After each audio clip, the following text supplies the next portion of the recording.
عليكم ورحمة الله. إن الحمد لله نحمده ونستعينه ونستغفره ونعوذ بالله من شرور أنفسنا ومن سيئات أعمالنا. من يهده الله فلا مضل له ومن يضلل فلا هادي له. وأشهد أن لا إله إلا الله وحده لا شريك له وأشهد أن محمدا عبده ورسوله. أما بعد. அளவற்ற அருளாளனும் நிகரில்லாத பேரன்புடையவனுமான அந்த அல்லாஹ்வை போற்றி புகழ்ந்தவனாக என்னுடைய உரையை நான் ஆரம்பித்தேன். அவருடைய அன்பும் அருளும் சாந்தியும் சமாதானமும்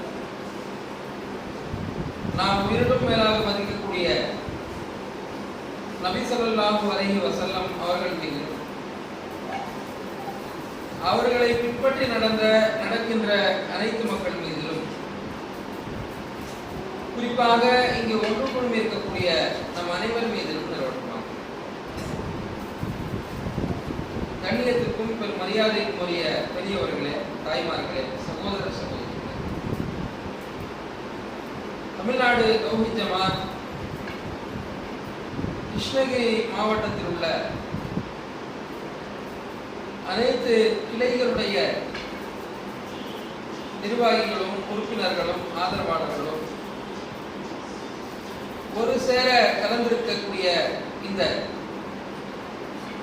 செயல் வீரர்கள் மற்றும் வீராங்கனைகள் கூட்டம் அழகிய முன்மாதிரி இப்ராஹிம் அலைஹிஸ்ஸலாம் என்ற 10 மாத கால செயல் திட்ட தாவா பணியை முன்னெடுத்து செல்வதற்காக இந்த செயல் திட்டத்தை எப்படியெல்லாம் கொண்டு செல்லலாம், என்னவெல்லாம் செய்திருக்கிறோம், செய்ய போகிறோம் என்ற விஷயத்தை எல்லாம் பேசுவதற்காக ஒரு கலந்துரையாடல் போன்ற ஒரு அமைப்பில் சில அறிவுரைகள் சார்ந்த விஷயமாகவும் இந்த நிகழ்ச்சி ஏற்பாடு செய்யப்பட்டிருக்கிறது. இது ஏதோ நீங்கள் தர்பியா நிகழ்ச்சி போல நீங்கள் நினைக்க வேண்டாம். இங்கே தொழுகையுடைய சிறப்பை பேசுவார்கள், நோன்புடைய சிறப்பை பேசுவார்கள் என்பது போல நாம் நினைக்கக்கூடாது. நீங்கள் என்னிடத்தில் கேள்விகள் கேட்பதும் நான் உங்களிடத்தில் கேள்விகள் கேட்கக்கூடிய நிகழ்ச்சியாக இருந்தால் இந்த நிகழ்ச்சி ஒரு சிறப்பான ஒரு நிகழ்ச்சியாக இன்ஷா அல்லாஹ் ஆகலாம். ஆக ஒரு தாவா பணி நாம் செய்கிறோம் என்று சொன்னால் அதற்கு நிர்வாக கட்டமைப்பு ரொம்ப அவசியமானது. தலைவர், செயலாளர், பொருளாளர், துணை செயலாளர், மருத்துவ அணி, மாணவர் அணி, தொண்டர் அணி என்றெல்லாம் இப்படியெல்லாம் நம்ம அமைக்கும் பொழுது பார்க்கக்கூடிய நீங்கள் என்ன நினைக்கலாம், இது ஏதோ உலகம் சார்ந்த ஏதோ விஷயத்தை பேசுகிறார்கள் என்று நீங்கள் நினைக்கலாம். இல்லை, இது போன்ற கட்டமைப்புகள் தான் தாவா பணியை முன்னெடுப்பதற்கு ஒரு முக்கியத்துவம் வாய்ந்ததாக இருக்கிறது. ஒரு தலைவராக இருக்கிற காரணத்தினால் அவர் சுப்ஹானல்லாஹ் சொன்னால் கூடுதல் நன்மை எல்லாம் அவருக்கு கிடையாது. நீங்க சுப்ஹானல்லாஹ் சொன்னா என்ன நன்மையோ அதே நன்மை தான் தலைவருக்கும் வரும். ஒரு மாவட்ட நிர்வாகி சுப்ஹானல்லாஹ் சொன்ன உடனே அவருக்கு 20 நன்மை எல்லாம் வந்து விடாது. அவருக்கு என்ன, உங்களுடைய நன்மை தான் அவருக்கும் வரும். ஆனால் நிர்வாக கட்டமைப்பு எங்கெல்லாம் உறுதித்தன்மை வாய்ந்ததாக இருக்கிறதோ, அதை சீராக இருக்கிறதோ, அந்த கிளைகள் எல்லாம் எடுத்து பாருங்கள், அந்த மாவட்டம் எல்லாம் எடுத்து பாருங்கள், அங்கே தாவா பணி கூடுதலாக நடந்து கொண்டே இருக்கிறது. எங்கே நிர்வாகத்தினுடைய கட்டமைப்பு பலவீனமான ஒரு நிலையில் இருக்கிறதோ அங்க தாவா பணி நடக்காமல் தொய்வான நிலையில் இருப்பதை நீங்கள் அறியலாம். வளர்ந்த நாடுகளுடைய உதாரணங்கள் கூட இதற்கு நீங்கள் எடுத்து பார்த்துக் கொள்ளலாம். ஹிரோஷிமா, நாகசாகி என்று சொல்வார்களா இல்லையா? ஒரு ஜப்பானில ஒரு இடத்துல ஒரு குண்டுகள் போட்டு அந்த இடத்துல புற்பூண்டுகள் கூட முளைக்காது என்று சொன்ன பூமி, அங்க விவசாயம் செய்யக்கூடிய சூழ்நிலையை உருவாக்கி உருவாக்கி இருக்கிறார். சீனாவில் பெரும் பாலைவன பூமியில எதுவுமே விவசாயம் செய்ய முடியாது என்ற சூழ்நிலையை இப்போது புற்பூண்டுகளை மணல் பிரதேசத்தில் உருவாக்கி இருக்கிறார். நிர்வாக கட்டமைப்பு எங்கெல்லாம் உறுதித்தன்மை வாய்ந்ததாக இருக்கிறதோ அங்க அறிவுத்திறன்களும் வேலைப்பாடுகள் எல்லாம் நல்ல முறையில் நடக்கிறத நீங்க பார்க்கலாம். ஆக ரசூலுல்லாஹி ஸல்லல்லாஹு அலைஹி வஸல்லம் குர்ஆன் ஹதீஸுடைய பிரச்சாரத்துல அவங்களுடைய நிர்வாக கட்டமைப்பும் நமக்கு மார்க்கத்தில் அம்சமாக நீங்கள் பார்க்கலாம். கவர்னராக பல இடத்துல அவங்க அனுப்பி வைத்தார்களா இல்லையா? பல இடத்துல ஆளுநராக அனுப்பி வைத்தார்கள். போர்க்களத்துக்கு செல்லக்கூடிய நேரத்தில் தளபதியை திறமை வாய்ந்தவர்கள், அதற்கு தகுதி வாய்ந்தவர்களை தளபதியாக நியமித்து அனுப்பினார்கள். ஒரு போரில் ஈடுபடுவதற்கு முன்பாக மக்களை ஒன்றிணைத்து மஷோரா செய்தார்கள். இதை எப்படி அமைத்துக் கொள்ளலாம் என்று கருத்துக்களை கேட்டார்கள். அதற்கு பிறகுதான் களத்தில் இறங்கினார்கள். இதுதான் நிர்வாகம். ஆக இஸ்லாமிய மார்க்கம் சிறந்த ஒரு நிர்வாகத்தை பேசுகிறது. இஸ்லாமிய அடிப்படையில் ஒரு நிர்வாகத்தை அமைத்தால் நாம ஒரு குரோதம் இல்லாமல், காழ்ப்புணர்ச்சி இல்லாமல் அல்லாஹ்வுடைய உதவியோட பணிகள் செய்வதற்கு ஒரு ஏதுவாக இருக்கும். மக்கள் கிட்ட பணத்தை வசூல் செய்யறோம், பொருளாதாரத்தை நாம் வசூல் செய்யறோம். தௌஹீத் ஜமாத்னா நல்லவங்க தான், ஏமாத்த மாட்டாங்க என்ற எண்ணத்தில் அவங்க கொடுக்குறாங்க. எதுவரைக்கும் அந்த பேச்சு உங்களுக்கு இருக்கும்? நீங்கள் அதை எழுதி வைத்து கணக்கு மக்கள் இடத்துல காண்பிக்கிற வரைக்கும் அது இருக்கும். நீங்கள் வசூல் செய்து எழுதி வைக்காமல் நீங்கள் நியாயமாக நடந்தால் கூட அந்த கணக்கை பராமரிக்காத காரணத்தினால் நீங்கள் நல்லவராக இருந்தால் கூட சமுதாயத்தில் நீங்கள் நல்லவராக கருதப்பட மாட்டீங்க. உண்மையா இல்லையா? நாணயம் நேர்மைன்றது நான் எனக்குள்ள இருப்பது கிடையாதுங்க. பிறர் கேள்வி கேட்கும் பொழுது நான் திருடலை என்று நிரூபித்து காட்டக்கூடிய ஆதாரங்கள் இல்லத்தில் இருப்பதுதான் நேர்மை, நாணயத்துடைய அடையாளம். அதனால பணத்தை நாம் வசூல் செய்கிறோம் என்று சொன்னால், மக்கள் நிறைய நம்பி தருகிறார்கள் என்று சொன்னால், நிறைய பொருளாதாரத்தை நல்வழிகளை நாம் செலவு செய்கிறோம் என்றால் இதற்கு காரணம் நம்முடைய வரவு செலவு பராமரிப்பு எல்லாமே bill book, voucher, day book என்று எழுதி வைப்பது, கிளை செய்யக்கூடிய வரவு செலவுகளை மாவட்ட கண்காணிப்பது, மாவட்டம் செய்யக்கூடிய வரவு செலவுகளை மாநிலம் கண்காணிப்பது, மாநிலம் செய்யக்கூடிய வரவு செலவுகளை தணிக்கை குழு கண்காணிப்பது என்று சொல்லி ஒரு கட்டமைப்பை நம்ம வச்சிருக்கிறோம். ரசூல் அப்படிதான் விசாரிச்சாங்க. ஜகாத் வசூலிக்கு அனுப்புவாங்க சஹாபாக்களை. ஜகாத் வசூலிச்சுட்டு வந்த உடனே அப்படியே கணக்கு வாங்கி அப்படியே போட்டுருவாங்களா? ரசூலுல்லாஹி ஸல்லல்லாஹு அலைஹி வஸல்லம் விசாரிப்பாங்க. ஒருத்தர் என்ன செய்யறாருன்னா, பெரிய தொகையை ரசூலுல்லாஹ் கிட்ட வைக்கிறாரு, சின்ன தொகையை தனக்காக பிரித்துக் கொள்கிறார். ரசூலுல்லாஹ் கேக்குறாங்க, இது என்னப்பா சின்ன தொகை, இது என்னப்பா பெரிய தொகைன்னு கேக்குறாங்க. அவர் சொல்கிறார், இந்த பெரிய தொகை சகாத்துக்கு சொந்தமானது, அரசாங்கத்துக்கு சொந்தமானது. இந்த சின்ன தொகை இருக்கிறது ஹாதா உஹுதியலி, எனக்கு இது அன்பளிப்பாக கொடுத்தார்கள் என்கிறார். ரசூலுல்லாஹ் மக்கள் எல்லாம் ஒன்று திரட்டி கேட்கிறாங்க, இவருடைய அப்பா வீட்டில் இவர் அமர்ந்திருந்தால், இவர் தன்னுடைய தாய் அம்மா வீட்டில் அமர்ந்திருந்தால் இவருக்கு இந்த அன்பளிப்பு வந்திருக்குமா? வந்திருக்காதுல்ல. ஜகாத் வசூலிக்க போன இடத்துல தான் அன்பளிப்பு கொடுத்தாங்க. அந்த அன்பளிப்பு இல்ல, அது லஞ்சம், அது அவருக்கு சொந்தமானது கிடையாது என்று சொல்ல வாங்கினாங்க. பார்க்கணுமே ஹதீஸ்ல நம்ம. ஆக ஒருத்தர் நாணயமா இருக்கிறாரா என்பது என்ற விஷயம் எல்லாம் மக்கள் மத்தியில் நம்ம நிரூபிச்சு காட்டுறோம் பாருங்க. அதுலதான் நம்ம நாணயமா இருக்கிறோம், நேர்மையா இருக்கிறோம் அர்த்தங்க. அதே மாதிரிதான் பொது வாழ்க்கை. பொது வாழ்க்கையில நம்ம தொழுகையாளிகளாக நம்ம இருக்கிறோம் என்றால் பொதுமக்கள் என்ன செய்வாங்க? தாவா பணிகள் செய்யக்கூடிய நேரத்தில் கேள்வி கேட்பாங்க, நீ மக்களுக்கு சொல்லி நீ தொழுறியா கேட்கிறாங்களா இல்லையா? நீ ஏன் பஜர் தொழுகிறது இல்லை, நீ எல்லாம் பேசலாமா? நீயே வட்டிக்கு வாங்குறிய, நீயே டிவி பாக்குறிய, நீயே படம் பாக்குறிய, நீயே நாடகம் பாக்குறிய கேட்கிறானா இல்லையா? பொது வாழ்க்கையில நம்ம தாவா பணிகளை செய்யக்கூடிய நேரத்துல நம்முடைய சுய ஒழுக்கங்கள் எல்லாம் சரியாவதை நீங்க பார்க்கலாம். கேள்விகளாக மக்கள் மத்தியில கேட்பாங்க. ரசூலுல்லாஹி ஸல்லல்லாஹு அலைஹி வஸல்லம் என்ன செய்றாங்கன்னு சொன்னா, தன்னுடைய மனைவி இடத்துல பள்ளிவாசலை இஹ்திகாஃப் அமர்ந்து கொண்டிருக்கிறார்கள். அப்போது பள்ளிவாசலை வாசற்படியில நின்று பேசிக் கொண்டிருக்கிறாங்க. ரெண்டு சஹாபாக்கள் கடந்து போறாங்க. போகக்கூடிய சஹாபாக்களை ரசூலுல்லாஹ் கூப்பிட்டு சொல்றாங்க, ஹாதா ஹதிஹி சஃபியத்து பின்து ஹுயை, இதுதான் என்னுடைய மனைவி சஃபியா, நான் என் மனைவியோடு தான் பேசிக் கொண்டிருக்கிறேன். என்று நபி ஸல்லல்லாஹு அலைஹி வஸல்லம் கூப்பிட்டு சொல்றாங்க. அந்த ரெண்டு சஹாபிகளும் நின்று சஹாபாக்களும் பேசுகிறார்கள், சுப்ஹானல்லாஹ், அல்லாஹ்வுடைய தூதரே, அல்லாஹ் பரிசுத்தமானவன், நாங்க கேள்வியே கேட்கலையே, உங்கள் மீது நாங்கள் சந்தேகமே படவில்லையே என்கிறார்கள். ரசூலுல்லாஹ் சொல்றாங்க, இன்ன ஷைத்தான யஜ்ரி மினல் இன்சானி மஜ்ரத்தம், ஷைத்தான் இருக்கிறானே அவன் மனிதனுடைய இரத்த நாளங்களில் எல்லாம் ஓடுகின்றான். இன்னி ஹஷிது ஐ யக்திஃப ஃபீ குலூபிக்குமா ஷையா, உங்களுடைய இருவருடைய உள்ளங்களிலே ஷைத்தான் தவறான எண்ணங்களை போட்டு விடுவான் என்று நான் அஞ்சுகிறேன், அதனால் தான் நான் அழைத்து சொன்னேன் இவள் என்னுடைய மனைவி என்று சொல்றாங்க. என்ன நடந்திருக்கும்? ரசூல் அமைதியா இருக்கிறதா என்ன நடந்திருக்கும்? ரசூலா பெண்மணி கிட்ட பேசுறாங்க, இருக்கான இடம், ரெண்டு பேரும் பார்த்துட்டு அப்படியே கடந்து போயிட்டாங்க.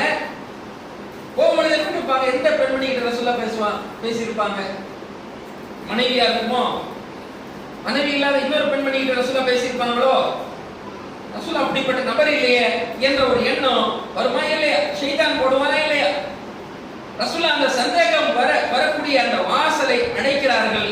ஷைத்தான் உள்ளத்துல எண்ணம் போடுவார் என்று நான் பயப்படுறேன், இப்பவே தெளிவுபடுத்தி போய் என் மனைவி தான் பார்த்துட்டு போ என்று நபி ஸல்லல்லாஹு அலைஹி வஸல்லம் கூப்பிட்டு சொல்கிறார்கள் என்றால், பொது வாழ்க்கையில் நாம் இருக்கக்கூடிய நேரத்தில் சந்தேகத்தை நாம் தெளிவுபடுத்தக்கூடிய இடத்தில் நாம் இருக்கிறோம். பொது வாழ்க்கைக்கு வந்துட்டோம்ல, மற்றவர்களை நல்ல வழியின் பக்கம் அழைக்கிறோம்ல, தீமையை விட்டு நாம் தடுக்கக்கூடியவர்களாக இருக்கிறோம்ல, நம்முடைய வாழ்க்கையையும் கேள்வி கேட்க ஆரம்பிப்பார்கள். அதுதான் நல்லது. அப்படி நம்ம இருக்கிற வரைக்கும் நம்ம தீமையான பல காரியங்களை விட்டு விலகி வாழ்வதற்கும் அது ஒரு வாய்ப்பாக இருக்கு. ஆக இந்த அடிப்படை நான் ஏன் சொல்கிறேன் என்று சொன்னால், நிர்வாக கட்டமைப்பு ஸ்ட்ராங்கா இருக்கணும். குறிப்பா நான் எடுத்த தலைப்பில் நிறைய விஷயம் சொல்லணும், இருந்தாலும் சில தகவல்களை நான் சொல்கிறேன். வாரம் கண்டிப்பாக மஷூராக்கள் நடக்கும். கிளைகள் இருக்கிறது என்றால் நிர்வாகிகள் இருக்கக்கூடிய நபர்கள் மஷூரா நடக்கணும். உறுப்பினர்கள் ஆதரவாளர்கள் சேர்த்து பொது மஷூரா என்று மாதத்தில் ஒரு மஷூரா பள்ளிவாசல்ல கூட்டப்படும். கூட்டி அரை மணி நேரம் பேசிட்டு கலைஞ்சு போறது இல்லை. இந்த வாரம் என்ன பணிகள் நாம் செய்திருக்கிறோம், என்ன செய்ய போறோம், கடந்த வாரம் மஷூரால பேசுற செயல்பாடுகள் எல்லாம் நடந்ததா என்ற விஷயத்தை ஒவ்வொரு வாரமும் பேசணுங்க.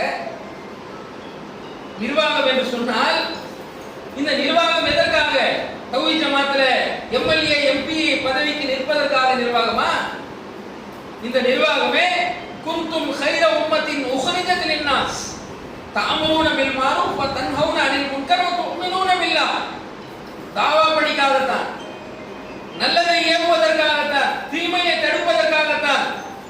வல் தகும் மின்கும் உம்மத்துன் யதுன இலல் கைர், உங்கள ஒரு கூட்டம் இருந்து கொண்டே இருக்கட்டும், நன்மையின் பக்கம் அழைத்துக் கொண்டே இருப்பதற்காக என்று அல்லாஹ் சொல்லி காட்டுகிறானே. அதற்காக கண்டிப்பா மஷூரா செய்யணும். இந்த மஷூரா என்பது அல்லாஹ் குர்ஆன்ல கட்டளையிடுறான். அல்லாஹ் குர்ஆன்ல சொல்லி காட்டுகிறான், ஷூரா பைனஹும், அவர்கள் தங்களுடைய காரியங்களில் மஷூரா செய்வார்கள். ஷாவிருஹும் ஃபில் அம்ர், ரசூலுல்லாஹி ஸல்லல்லாஹு அலைஹி வஸல்லம் அவர்களை பார்த்து அல்லாஹ் சொல்கிறார். நமக்கெல்லாம் வஹீ வராது, ரசூலுல்லாஹ் அல்லாஹ்வுடைய தொடர்பு இருக்கிறது. அவர்களுக்கு அல்லாஹ் கூப்பிட்டு சொல்கிறார், நபியே உங்களுடைய காரியங்களில் இந்த மக்களோடு மஷூரா செய்வீராக. அல்லாஹ் சொல்றான். ரசூலுல்லாஹ் மஷூரா செய்ய வேண்டிய தேவையே இல்லை, அல்லாஹ்வே எல்லாம் சொல்லி தந்துருவான். அவங்களை கூப்பிட்டு ரசூலுல்லாஹ் மஷூரா செஞ்சதுனால தான் பல நல்ல முடிவுகளை எடுத்தாங்க. அந்த அகழ் போர் நடந்த வரலாறு தெரியுமா உங்களுக்கு? மதீனாவை சுற்றி பள்ளம் தோண்டினார்களே, இதற்கு அகழ் போர் என்று பெயர், அஹ்ஸாப் என்று அதற்கு பெயர். இந்த அகழ் தோண்டக்கூடிய ஆலோசனையை கொடுத்தது யார்? ஏன் அகழ் தோண்டினார்கள்? போரிடலாம்ல, சண்டையிடலாம்ல, ஏன் அகழ் தோண்டினாங்க? ஏனென்றால் முஸ்லிம்களுடைய எண்ணிக்கை ரொம்ப சொற்பம். இப்போ வரக்கூடிய வரக்கூடிய கூட்டம் ரொம்ப அதிகம், லட்சக்கணக்கான நபர்கள் வர்றாங்க. காபிர்கள் வர்றான், யூதர்கள் வர்றான், கிறிஸ்தவன் வர்றான், எல்லா பேரும் கை கோர்த்து கொண்டு பெரும் படையாக கிளம்பி வர்றாங்க. கூட்டுப்படை என்று பேர். அந்த போருக்கு அஹ்ஸாப் கூட்டுப்படையா வர்றான். இவனை எதிர்கொள்ள வேண்டும் என்று சொன்னால் நம்மளால் இயலாது என்ற காரணத்தினால் மதீனாவை சுற்றி அகழ் தோண்டலாம். இந்த பள்ளத்தை தாண்டி அவர்களால் வர முடியாது என்று சொல்லி பசியோடும் மயக்கத்தோடும் அகழ் தோண்டினார்கள். அது வரலாறு. இந்த அகழ் தோண்டுவதற்கு ஆலோசனை ரசூலுல்லாஹ் அந்த மஷூரா வச்சாங்களே போருக்கு முன்னாடி, அதுல ஆலோசனை கொடுத்தவர் சல்மான் ஃபாரிசி என்ற நபித்தோழர். அவருடைய கருத்தை ஏற்றுத்தான் மதீனாவை சுற்றி ரசூலுல்லாஹ் அகழ் தோண்டினாங்க. அதற்கு பிறகுதான் எதிரிகள் தாண்டி வர முடியாம அப்படியே அவங்க ஓடி போன வரலாறை நம்ம பார்க்கின்றோம். நம்ம மஷூரா செஞ்சிருக்கிறோமா? கிளைகள்ல வாரம் உங்களுடைய பகுதியில ஊத்தாங்கரையில, காவேரி பட்டணத்துல, ஓசூர் கிளை வந்திருக்கீங்களா? சரி, உங்களுடைய கிளைகள்ல மஷூராக்கள் நடைபெறுகிறதா? சரியான பாதையில போறோம். அல்லாஹ் நம்ம கட்டளை இடுறானே அந்த பாதையில் நாம் போய் கொண்டிருக்கிறோம். நம்முடைய காரியங்கள் நம்ம மஷூரா செய்யறோம் என்ற அடிப்படையில் நாம் சரியாக இருக்கிறோம் என்ற அர்த்தம். மஷூரா செய்யலையா? வாரம் கண்டிப்பாக குறைஞ்சபட்சம் 1 மணி நேரம், அதுவும் முடியலையா அரை மணி நேரம் முக்கியமான விஷயங்களை பேசிட்டு கலைஞ்சிடும். குறிப்பா மஷூராவுடைய நேரம் பாருங்க, எந்த நேரத்தில் வைங்கன்னு சொன்னா ஃபஜ்ர் தொழுகை பின்னாடி வை. ஏனென்றால் ஃபஜ்ர் தொழுகை ஜமாத்தாக தொழக்கூடிய வாய்ப்பு நமக்கு கிடைச்சிடும். அதற்கு பிறகு நமக்கு நிறைய வேலைகளும் இருக்காது. மற்ற நேரத்தில் வேலைகள் அதிகமாக இருக்கும். ஃபஜ்ர் தொழுகைக்கு பிறகு உள்ள நேரத்தில் இடைவெளி இருக்கக்கூடியவர்களாக இருப்போம். அந்த நேரத்தில் மஷூரா செய்யக்கூடியவர்களாக இருக்கும். தாவா பணிகள் சம்பந்தமாக பேசணும். நம்முடைய கிளைகளுடைய மக்கள் மத்தியில என்னெல்லாம் ஷிர்க் இருக்கிறது, என்னவெல்லாம் பிதஅத் இருக்கிறது, யாரெல்லாம் இருக்கிறா, இவர்களுக்கெல்லாம் இப்போது என்னென்ன பிரச்சாரங்களை நாம் செய்ய வேண்டும் என்று சொல்லி வாரம் நாம் மஷூரா செய்தால் நிறைய தகவல்கள் உங்களுக்கு கிடைக்கும். இப்போது மௌலூத் வரக்கூடிய மாதம், இப்போது மௌலூதை பற்றி நாம் பேசணும். மீலாத் இப்போ கொண்டாடக்கூடிய மாதம், மீலாத் சம்பந்தமாக நம்ம பிரச்சாரம் செய்ய வேண்டும். ஷபே பராத் வரப்போகிறது, ஷபே பராத்துக்கு முன்னாடி இந்த பிரச்சாரத்தை நாம் கொண்டு செல்ல வேண்டும். ரமலான் வரப்போகிறது, இந்த ரமலான் மாசத்துல 20 ரக்காத் தொழுவாங்க, 8 ரக்காத் சம்பந்தமா நம்ம மக்கள் கிட்ட சொல்றோம். இந்த ரமலான் மாசத்துல நபி வழி அடிப்படையில் நம்முடைய பள்ளியில தொழுகை நடக்கக்கூடிய விஷயத்தை கொண்டு போகணும். இந்த ரமலான் மாசத்துல மார்க்க ரீதியா பயான்களை அவங்க கொண்டு போறதுக்கு வாய்ப்புகளை கொண்டு வரணும். முஹர்ரம் மாசம் வரப்போகிறது, பஞ்சா எடுப்பாங்க, அதுல மூட நம்பிக்கைகளை செய்வாங்க, அந்த பிரச்சாரத்தை கொண்டு போகணும் என்று சொல்லி ஒவ்வொரு மாதமும் வருவதற்கு அந்த நேரத்திற்கு முன்பாக என்னவெல்லாம் தாவா பணிகளை செய்யலாம். அது மட்டும் இல்லாம போதை கலாச்சாரம் அதிகமாக கொண்டிருக்கிறதா, விபச்சாரம் ஒரு பகுதியில் கூடுகிறதா, வட்டி வாங்கக்கூடியவர்களாக இந்த பகுதியில் அதிகமா இருக்கிறாங்களா, அதுக்கெல்லாம் என்ன தாவா பணிகளை செய்யலாம் என்றெல்லாம் நாம் மஷூரா செய்து அதற்காக பணிகளை முன்னெடுக்க வேண்டும். செய்யலாமா? இன்ஷா அல்லாஹ். இதுதான் அடித்தளமானது. அதற்காகத்தான் இந்த ஜமாத் உருவாக்கப்பட்டிருக்கிறது. அந்த தாவா பணியில் இருக்கிற வரைக்கும் இந்த ஜமாத் உயிரோட்டமா இருந்து கொண்டே எப்போது அந்த தாவா பணிகளை நம்ம விடுவோமோ நம்ம கொள்கை அழிந்து போயிடும். நல்லா காப்பாற்று. இப்ராஹிம் அலைஹிஸ்ஸலாம் காபத்துல்லாவை கட்டினார். உங்களுக்கு தெரியும், கட்டினது யார்? புதுப்பிச்சது யாரு? இப்ராஹிம் அலைஹிஸ்ஸலாம் உடைய மகன் இஸ்மாயில் அலைஹிஸ்ஸலாம். அல்ல குர்ஆன்ல சொல்றான், நம்ம அவருக்கு ஒப்பந்தம் எடுத்தோம், இப்ராஹிம் இடத்துலயும் இஸ்மாயில் இடத்துலயும் இந்த காபத்துல்லாவை கட்டுமாறு நம்ம ஒப்பந்தம் எடுத்தோம். நல்லா சொல்றான். தவாப் செய்யக்கூடியவர்களுக்காக, இஹ்திகாஃப் இருக்கக்கூடிய மக்களுக்காக கட்டுங்கன்னா அல்லாஹ் கட்டினாங்க. 2 பேர் கட்டிட்டு அல்லாஹ் கிட்ட துஆ செஞ்சாங்க. ரப்பனா தகப்பல் மின்னா இன்னக அன்த ஸமீஉல் அலீம். இறைவா, இந்த பணியை நீ ஏற்றுக்கொள் இறைவா. நாங்க செஞ்சோம், இந்த காபத்துல்லா கட்டி இருக்கிறோமே, இந்த பணியை ஏற்றுக்கொள் துஆ செஞ்சாங்க. அந்த காபத்துல்லாவுல அவருக்கு ரசூலுல்லாஹ் பதிலே ஒரு கேப் இருக்கும். பல நூற்றாண்டுகள் கழிகிறது. இப்ராஹிம் அலைஹிஸ்ஸலாமுக்கும் ரசூலுல்லாஹ் வராங்களே, அதே காபத்துல்லாஹ்ல தான் ரசூலுல்லாஹ் பிறக்கிறாங்க. முஹம்மது ரசூலுல்லாஹி ஸல்லல்லாஹு அலைஹி வஸல்லம் தான் பிறக்கிறாங்க. பல நூற்றாண்டுகள் இடைவெளி வந்துருச்சு. அங்கதான் ரசூலுல்லாஹ் நபியாக 40வது வயசுல ஆகுறாங்க. அங்கதான் 365 சிலைகள் வைக்கப்பட்டது. செஞ்சதுல யாரு? இப்ராஹிம் அலைஹிஸ்ஸலாமுடைய வம்சாவளியில வந்தவங்க. அதுல ஆச்சரியமான விஷயம் என்ன தெரியுமா? மக்கா வெற்றியின் பொழுது ரசூலுல்லாஹ் இப்ராஹிம் நபியுடைய சிலையை போட்டு கீழே உடைப்பாங்க. இப்ராஹிம் நபியுடைய சிலையை போட்டு கீழே உடைப்பாங்க. என்னடா இது, சிலையை உடைச்ச இப்ராஹிம் நபிக்கு சிலை வச்சிட்டீங்களா என்ற கருத்துல ரசூலுல்லாஹ் போட்டு உடைப்பாங்க. புகாரில பார்த்தோம். வணங்க ஆரம்பிச்சிட்டாங்க. எதற்காக சொல்கிறேன் என்றால், தாவா பணியை நாம் செய்யக்கூடிய காலம் எல்லாம் தான் நாம் உயிரோட்டமாக இருப்போம், நம்முடைய பிள்ளைகள் தௌஹீதுல உயிரோட்டமாக இருப்பார்கள், நம்முடைய முஹல்லாக்கள் இருக்கக்கூடிய உயிரோட்டமாக இருப்பாங்க. நாம் செய்வதை விட்டுவிட்டால், நம்முடைய சந்ததிகள் செய்வதை தாவா பணி செய்வதை விட்டுவிட்டால், நம்ம முஹல்லாவில் தாவா பணியே நடக்கவில்லை என்று சொன்னால், நம்ம வீட்டிலே கொடி மரத்தை கொண்டாந்து வைப்பாங்க, நம்ம தெருவிலே கொடி மரம் வரும், நம்ம தெருவிலே தர்கா வரும், நம்ம தெருவிலே மீலாது நடக்கும், நம்ம தெருவிலே மௌலூத் நடக்கும். ஆக இந்த தாவா பணி தான் நமக்கு உயிரோட்டமானது. இறை தூதர்கள் எல்லா பேருமே பயந்தது அதுதான். மௌத்தாங்கிற நேரத்தில் இப்ராஹிம் நபி போன்றவர்கள் எல்லாம் தன்னுடைய மகனை கூப்பிட்டு வசியத்து செய்றாங்க. யாரப்பா வணங்குவீங்க, நான் மௌத்தா போயிருவேன், யாரை நீங்க வணங்குவீங்க என்று கேட்கிறாங்க. என்ன புரியுது, இறை தூதருடைய மகன்கள் எல்லாம் வழி தவறி போயிருவாங்களா? நபிமார்களுடைய வாரிசுகள் எல்லாம் தவறான வழிக்கு போயிருவாங்களாங்க? அவங்களே கூப்பிட்டு பயப்படுறாங்க, நாங்கள் இறந்து போயிட பிறகு நீ யாரப்பா வணங்குவீங்க, நாமுது இலாஹக்க வ இலாஹ ஆபாயிக்க. அவங்க சொல்றாங்க, ஒரே ஒரு அல்லாஹ்வை தான் நாங்கள் வணங்குவோம், நீங்க எந்த ஒரே அல்லாஹ் வணங்குறீங்களோ, உங்களுடைய அப்பா தந்தை எந்த அப்பா அந்த ஒரு இறைவனை வணங்கினாரோ அவர்களை தான் நம்ம வணங்குவோம் என்று சொல்லி இறை தூதர்கள் சொன்னதாக குர்ஆன்ல வசனங்களை நம்ம பார்க்கிறோம். ஆக தௌஹீது முக்கியமானது. தௌஹீதை சொல்லிக்கிட்டே இருக்க வரைக்கும் தான் மக்கள் கிட்ட தீமைகள் குறையும், நாம உறுதியா இருப்போம். நாம சொல்றதை விட்டுட்டா நம்ம குடும்பத்துக்குள்ளேயே ஷிர்க் ஆரம்பிக்கும், நம்ம குடும்பத்துக்குள்ளேயே பிதாத் ஆரம்பிக்கும், நம்ம குடும்பத்துக்குள்ளேயே மூட நம்பிக்கைகள் ஆரம்பிக்கும். ஆக இத ஒருபோதும் விடக்கூடாது, சொல்லிக்கிட்டே இருக்க. 950 ஆண்டு காலம் நூஹ் அலைஹிஸ்ஸலாம் பிரச்சாரம் செய்தார்னு வருதா இல்லையா? காதில துணிய தலையில துணியை போட்டுக்கொண்டு காதில விரல்களை வைத்துக் கொண்டு சென்றார்கள் என்று குர்ஆன் பேசுதா இல்லையா? அப்புறம் என்ன சொல்கிறார்?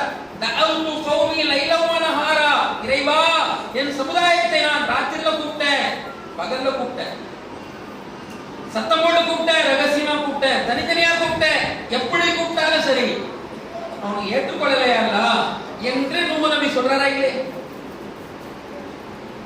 இந்த பணிக்காக தான், இந்த தாவா பணிக்காக தான். சரியா? ஆக இந்த முன்னுரையாக நான் இதை சொல்லிக் கொள்றேன். உங்களுடைய கருத்து நான் கேட்கிறேன். இப்போ ஷிர்க் ஒழிப்பு மாநாடு நடந்தது. இந்த ஷிர்க் ஒழிப்பு மாநாடு நடக்கக்கூடிய நேரத்தில் எப்படியெல்லாம் பணிகள் நடந்துச்சு ஞாபகம் இருக்கா உங்களுக்கு? ஷிர்க் ஒழிப்பு மாநாடு ஒரு நாள் சொல்லி ஒரு நாள் நடக்கல. அதுக்கு முன்னாடி என்னவெல்லாம் தாவா பணிகள் நம்ம கொண்டு போனோம் ஞாபகம் இருக்கா உங்களுக்கு? ஞாபகம் இருக்கா இல்லையா? அது நீங்க ஞாபகம் வச்சுக்கோங்க. அதற்கு பிறகு கடைசியாக செஞ்சதுதான் திருச்சியில ஷிர்க் ஒழிப்பு மாநாடு. அதுக்கடுத்து ஒவ்வொரு மாவட்டத்திலும் முகமது ரசூலுல்லாஹ் மாநாடு நடந்துச்சு. இங்க நடந்துச்சு, பக்கத்தோட மாவட்டத்தோடு சேர்ந்து நடந்திருக்கா? தர்மபுரியோட நடந்திருக்கா? முகமது ரசூலுல்லாஹ் மாநாட்டுக்கு முன்னாடி நம்ம என்னெல்லாம் பணிகள் செஞ்சோம் ஞாபகம் இருக்கா உங்களுக்கு? மாநாட்டில் மட்டும் கலந்து வந்துட்டோமா? மாநாட்டில் மட்டுமே நம்ம கலந்துட்டு வந்துட்டோமா? அதுக்கு முன்னாடி என்ன செஞ்சிருக்கோமா? சொல்லுங்க, செஞ்சிருக்கோமா இல்லையா? செஞ்சிருக்கோம்ல. அது மாதிரி உளுந்தூர்பேட்டையில திருக்குர்ஆன் மாநில மாநாடு நடத்தணுமா இல்லையா? அது கடைசியா நடந்தது. அதுக்குள்ள நிறைய பணிகள் செஞ்சிருக்கோமா இல்லையா? கிளையில செஞ்சோமா இல்லையாங்க? சத்தம் வர மாட்டேங்குது. பெண்கள் பதிலை கேட்டு கேட்கிறேன். இன்ஷா அல்லாஹ் நீங்களும் கருத்துக்களை சொல்லணும். முதல்ல ஆண்கள் கிட்ட முடிச்சுட்டாங்க, ரெண்டாவது நான் சொல்றேன். அதுக்கு அடுத்து வேற என்னது? பிதாத் ஒழிப்பு மாநாடு. பிதாத் ஒழிப்பு மாநாடு நடந்துச்சு இல்ல? அதுக்கு பணிகள் செஞ்சோமா? இப்போ என்னெல்லாம் பணிகள் செஞ்சோம் நான் கேட்டா நேரம் பத்தாது. இந்த பணிகள் நான் கேட்டது எதுக்காகனா, அந்த மாதிரி இப்ராஹிம் அலைஹிஸ்ஸலாமுடைய அஜெண்டா நம்ம எடுத்துக்கிறோம், செயல் திட்டத்தை எடுத்துக்கிறோம். 10 மாத காலம் இதற்கான காலகட்டம். இதற்காக என்னெல்லாம் செஞ்சிருக்கிறோம்ன்றது ஒண்ணு, செய்ய போறோம்ன்றது ஒண்ணு. ரெண்டு கருத்துக்களை நீங்க சொல்லணும். அழகிய முன்மாதிரி இப்ராஹிம் நபி என்ற ஒரு செயல் திட்டம். 10 மாத கால இதனுடைய தாவா பணி. இப்ப நீங்க ஷிர்க் ஒழிப்பு மாநாடு, முகமது ரசூல்லா மாநாடு, திருக்குரான் மாநில மாநாடு, பிதாத் ஒழிப்பு மாநாடு நடத்துறோம்ல, இதுல எல்லாம் என்னெல்லாம் பணிகளை செஞ்சோம், இதுல என்னெல்லாம் செஞ்சோம், செய்ய போறோம்ன்ற 2 கருத்தையும் சேர்த்து நீங்க சொல்லுங்க. வசதியா கொஞ்சம் அப்படியே ஷார்ட்டா சொன்னீங்கன்னா நல்லா இருக்கும். சொல்லுங்க சார். அமர்ந்து சொல்லுங்க.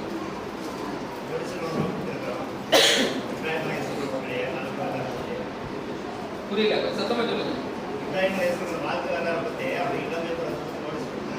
சரி, பணிகள் சொன்னா அவருடைய அழைப்பு பணி எப்படி 2 சொல்லிருக்கீங்க. எத்தனை பேருக்கு நோட்டீஸ் கொடுத்துருப்பீங்க?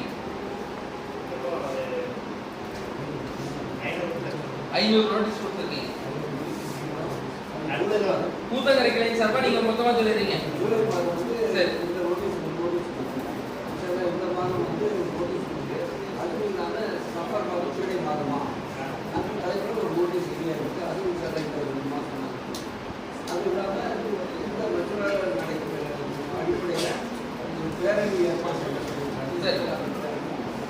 பேரணி நடத்த போறீங்க. மாவட்டத்தினுடைய சார்பாக கூத்தாங்கரையில மிகப்பெரிய பேரணி நடக்க போகுது இன்ஷா அல்லாஹ். அடுத்து அதாவது அடுத்த நான் என்ன கேட்கிறேன்னா, இதெல்லாம் செய்யலாம், ஒரு பொதுக்கூட்டம் நடத்தலாம்னு இருக்கிறோம், இனிய மார்க்கம் நடத்தலாம்னு இருக்கிறோம், நாங்கள் எளிய மார்க்கம் சார்பாக நடத்த இருக்கிறோம், ரத்த தான முகாம் நடத்த இருக்கிறோம் என்ற மாதிரி பெரிய பெரிய நிகழ்ச்சிகள் தீர்மானம் பண்ணிருக்கீங்களான்னு கேட்கிறேன். இன்னும் பண்ணல. இன்ஷா அல்லாஹ், இன்ஷா அல்லாஹ். சரி, அடுத்து வேற யாராவது இருக்கீங்க? காவேரிப்பட்டினம் இல்லையா? சொல்லுங்க. நோட்டீஸ் கொடுத்துருக்கோம்.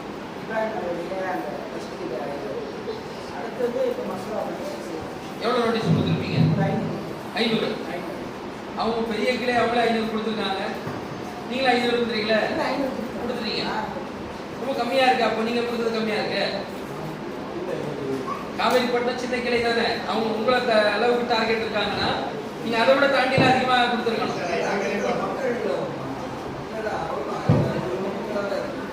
சரி,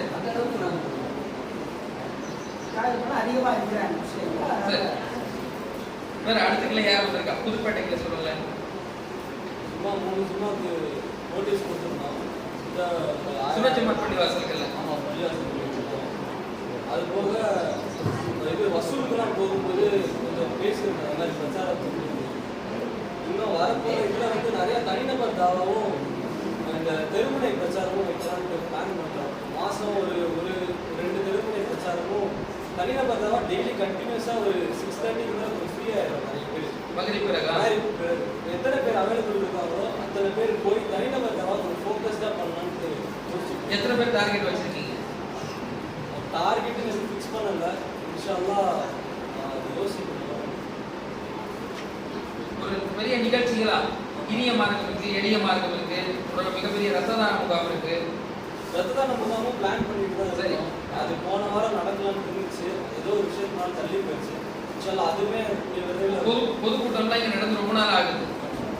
நீங்க பொதுக்கூட்டம் இப்போ நீங்க ஏற்பாடு செஞ்சு அந்த மாதிரி வைக்கலாம். மக்கள் மத்தியில ஒரு மெசேஜ்களை கொண்டு போறதுக்கு ஒரு வாய்ப்பா இருக்கும். கிருஷ்ணகிரி போன்ற ஒரு பெரிய ஒரு பகுதியில பொதுக்கூட்டம்லாம் நடந்து ரொம்ப நாள் ஆயிருக்கும்னு நினைக்கிறேன். எவ்வளவு நாள் ஆயிருக்கும்? 10 வருஷம் ஆயிடுச்சு. 2019 அது 19 17 15 9 வருஷம் ஆச்சுங்க. 9 வருஷமா நடக்கலன்னு சொன்னா அது ஒரு பின்னடைவு தான். தெருமுனை பிரச்சாரங்கள் நடந்திருக்கா?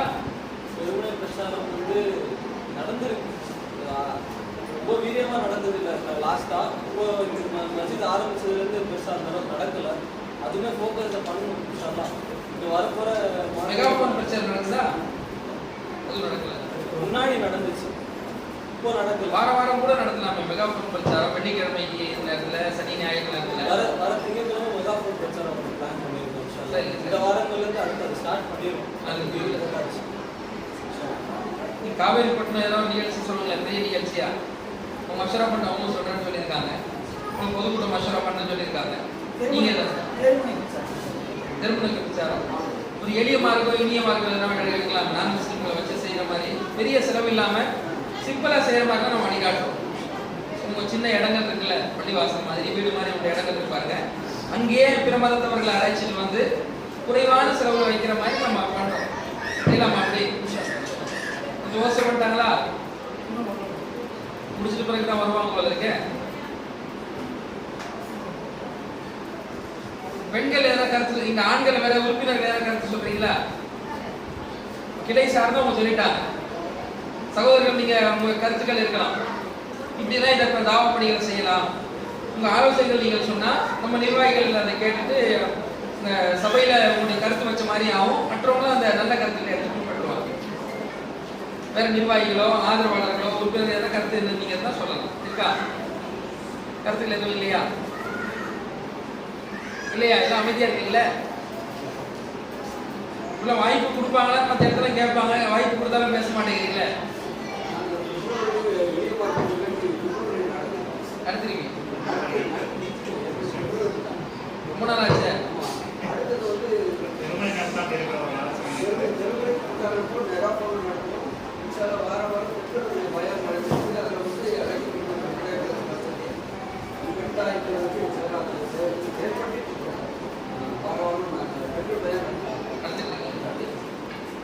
பெண்கள்கிட்ட கேட்கலாமா? கருத்து சொல்லுவாங்களா? கேட்டா சொல்லுவாங்களா? பெண்கள் சொல்லுவாங்களா? இல்ல பயான் மாதிரி வந்து கேட்கறது தான் வந்திருக்கோம், நாங்க பதில் சொல்றது வரலன்னு சொல்லிடுவீங்களா? கேட்கலாமா? ஏன்னா உங்க பதில் வந்தாதான் நான் கேட்க முடியும்.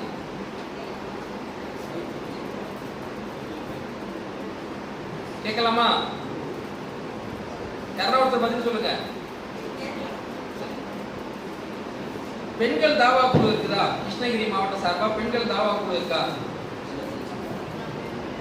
கிருஷ்ணகிரியில, ஊத்தங்கரையில, காவேரிப்பட்டினத்துல, ஓசூர்ல நாங்க வந்து இந்த 5 பெண்கள் 4 பெண்களா சேர்ந்து வீடு வீடா போயிட்டு நோட்டீஸ் கொடுப்போம், அவங்க பயானுக்கு கூப்பிடுவோம், அவங்கள தனிநபர் தாவா செய்வோம், நோட்டீஸ்களை கொடுத்து ஷிர்க் பிதாத் பத்தி எல்லாம் பேசுவோம் சொல்லுவோம்ல. குழு குழுவா போறது. பெண்கள் தாவா குழு இருக்குதா? இங்க இருக்கா? பெண்களே சொல்லட்டும். பெண்கள் கிட்ட தான் கேட்க சொல்லுங்கம்மா, சொல்லுங்க. பயானா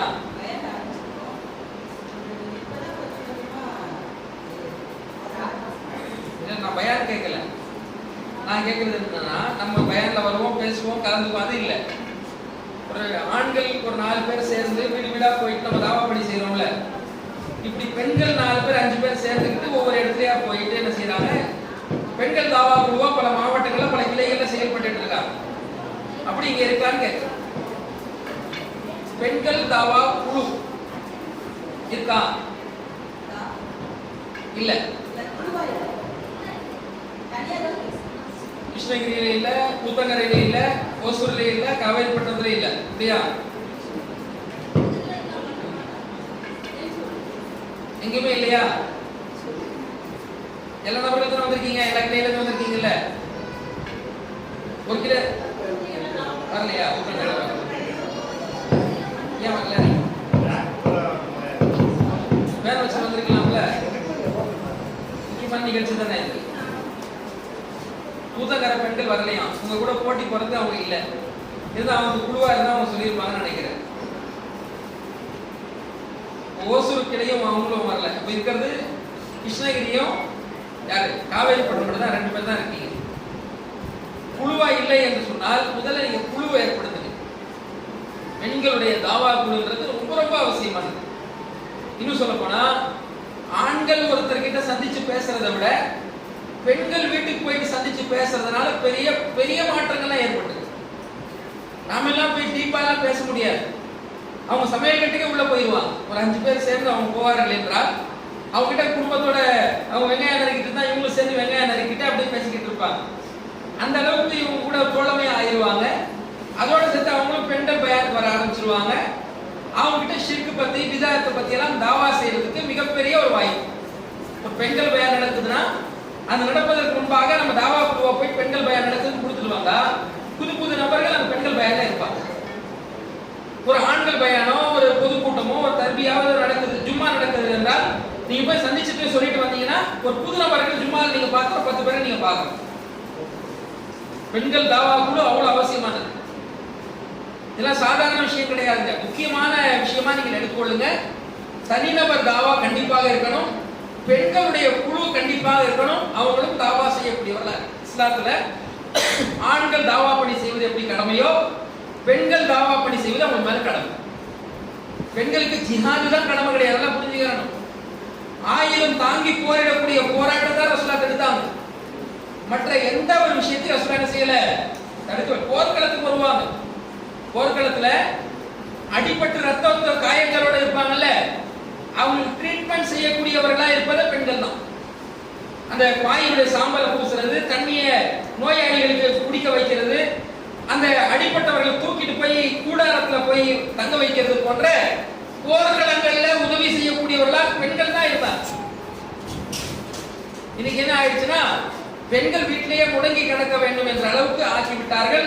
சமையல் கட்டில அவங்க இருக்கணும், அதை விட்டு அவங்க தொழுகணும்ன்ற மாதிரி பெண்களை ஆக்கி வைத்து விட்டார்கள். தாவா பணி சார்ந்து எதுவுமே பேசுறது இல்லை. பல பெண்கள் விதிவிலக்கு இருக்கிறாங்க, இருந்தாலும் கூட வெளியே வந்து கணவருடைய எதிர்ப்புக்கு மீறி, தந்தையுடைய எதிர்ப்புக்கு மீறி, இல்ல நான் மக்களுக்கு தாவா, நான் படிச்ச கல்வியை மக்களுக்கு சொல்லணும் என்ற அடிப்படையில வரக்கூடியவங்க இருக்கிறாங்க. அதனால ஆண்களும் நாம் தாவா பணி செய்யக்கூடியவர்களாக இருக்கணும், பெண்களும் நாம் தாவா பணி செய்யக்கூடியவர்களாக இருக்கணும். குழு அமைக்கலாமா? மஷவரா செஞ்சு செய்யுங்க. ஒரு குழுவாக ஆண்களுக்கு தனியாக தாவா குழு இருக்கணும், பெண்களுக்கு தனியாக தாவா குழு இருக்கணும். அவங்க போயிட்டு வரக்கூடிய அப்டேட்டுகளை நிர்வாகிகள் என்ன செய்யணும், மகரமான நபர்களோட அந்த கருத்துக்களை கேட்கக்கூடியவர்களாக நீங்கள் இருந்தால் அது சரியான ஒரு முறையான தாவா பணி செல்வதற்கு வாய்ப்பாக. வேற ஏதாவது நீங்க ஆலோசனை சொல்றீங்களா? இந்த பணிகளை, இந்த இப்ராஹிம் அலைஹிஸ்ஸலாமுடைய அஜெண்டாவை இந்த தாவா பணி செய்யலாம், இந்த கிருஷ்ணகிரியில இந்த காவேரி பட்டணத்துல இப்படி எல்லாம் கொண்டு போனா மக்கள் கிட்ட இந்த மெசேஜ் போகும் என்றதுக்கு நீங்க ஏதாவது ஒரு ஐடியா, ஆலோசனை, கருத்துக்கள் ஏதாவது சொல்ல விரும்புறீங்களா? ஆண்கள் கிட்ட கேட்டாச்சு, பெண்கள் நீங்க ஏதாவது கருத்து இருந்தா கிளைகள் கிட்ட நம்ம சொல்லுவோம், அவங்களும் அந்த பணிகள் செய்வதற்கு ஒரு வாய்ப்பா இருக்கு. செயல் வீரர்கள் வீராங்கனை கூட்டம்னா இதுதானே, உங்களுடைய கருத்துக்கள் நீங்க சொல்லணும், அதை வச்சு நாங்கள் அஜெண்டாவா தாவா பணியா கொண்டு போறதுக்கு வாய்ப்பா இருக்கும். தயங்காம உங்க கருத்துக்களை தாராளமா சொல்லுங்க. நீங்க சொன்னதுக்காக யாரும் உங்களை தப்பா எடுக்க மாட்டாங்க.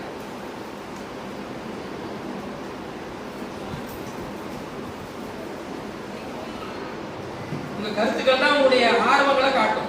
எவ்வளவு ஆர்வமா இருக்கிறீங்க, மார்க்கத்தை எவ்வளவு கடைபிடிக்கணும், பிறருக்கு தாவா பணி செய்யணும்ன்ற ஆர்வத்தை உங்க கருத்துக்களை தான் தெரியும்.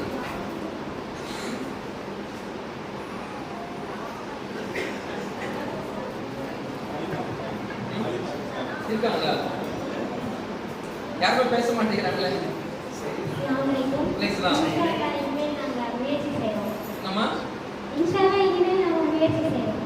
நம்ம தாவா குழுக்கு முயற்சி செய்யறது ஒண்ணு. நான் கேட்கறது இப்ப பணிகள் என்ன செய்யலாம்? இப்போ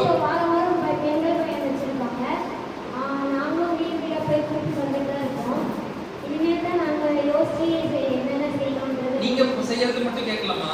அடுத்துதான் நான் வேற இன்னொரு விஷயத்தை தாண்டி வந்துட்டேன். அது முன்னாடி சொன்னது. இப்போ நான் சொல்றது என்னன்னா, பொதுக்கூட்டம் நீங்க நடத்துங்க, நீங்க இளைஞர்கள்லாம் ஒன்று தட்டி ஒரு தர்பியா நடத்துங்க, மெகாஃபோன் பிரச்சாரம் நடத்துங்க, நோட்டீஸ்களை கொடுங்க, பேனர்களை வைங்கன்ற மாதிரி ஆலோசனைகள் ஏதாவது நீங்க சொல்றீங்களான்னு கேட்கிறேன். தாவா பணி சார்ந்து உங்களுடைய ஆலோசனைகள் ஏதாவது இருக்கா? இந்த மாதிரி செஞ்சா நல்லா இருக்கும் என்ற ஏதாவது கருத்துக்களை சொல்ல விரும்புறீங்களான்னு கேட்கிறேன். பெண்கள் பயான் இப்ப நடந்துட்டு இருக்குல்ல, பொதுக்கூட்டம் சம்பந்தமா நான் சொன்னேனா இல்லையா? 9 வருஷம் ஆச்சு கிருஷ்ணகிரியில பொதுக்கூட்டம் நடந்து, பொதுக்கூட்டம் நடத்துங்கன்னு சொன்னேனா இல்லையா? இப்படி நீங்க ஏதாவது கருத்துக்களை வச்சிருக்கீங்களா? இந்த பணிகளை செய்யுங்கன்றதுக்காக நீங்க ஏதாவது கருத்துக்களை வச்சிருக்கீங்களான்னு கேக்குறேன்.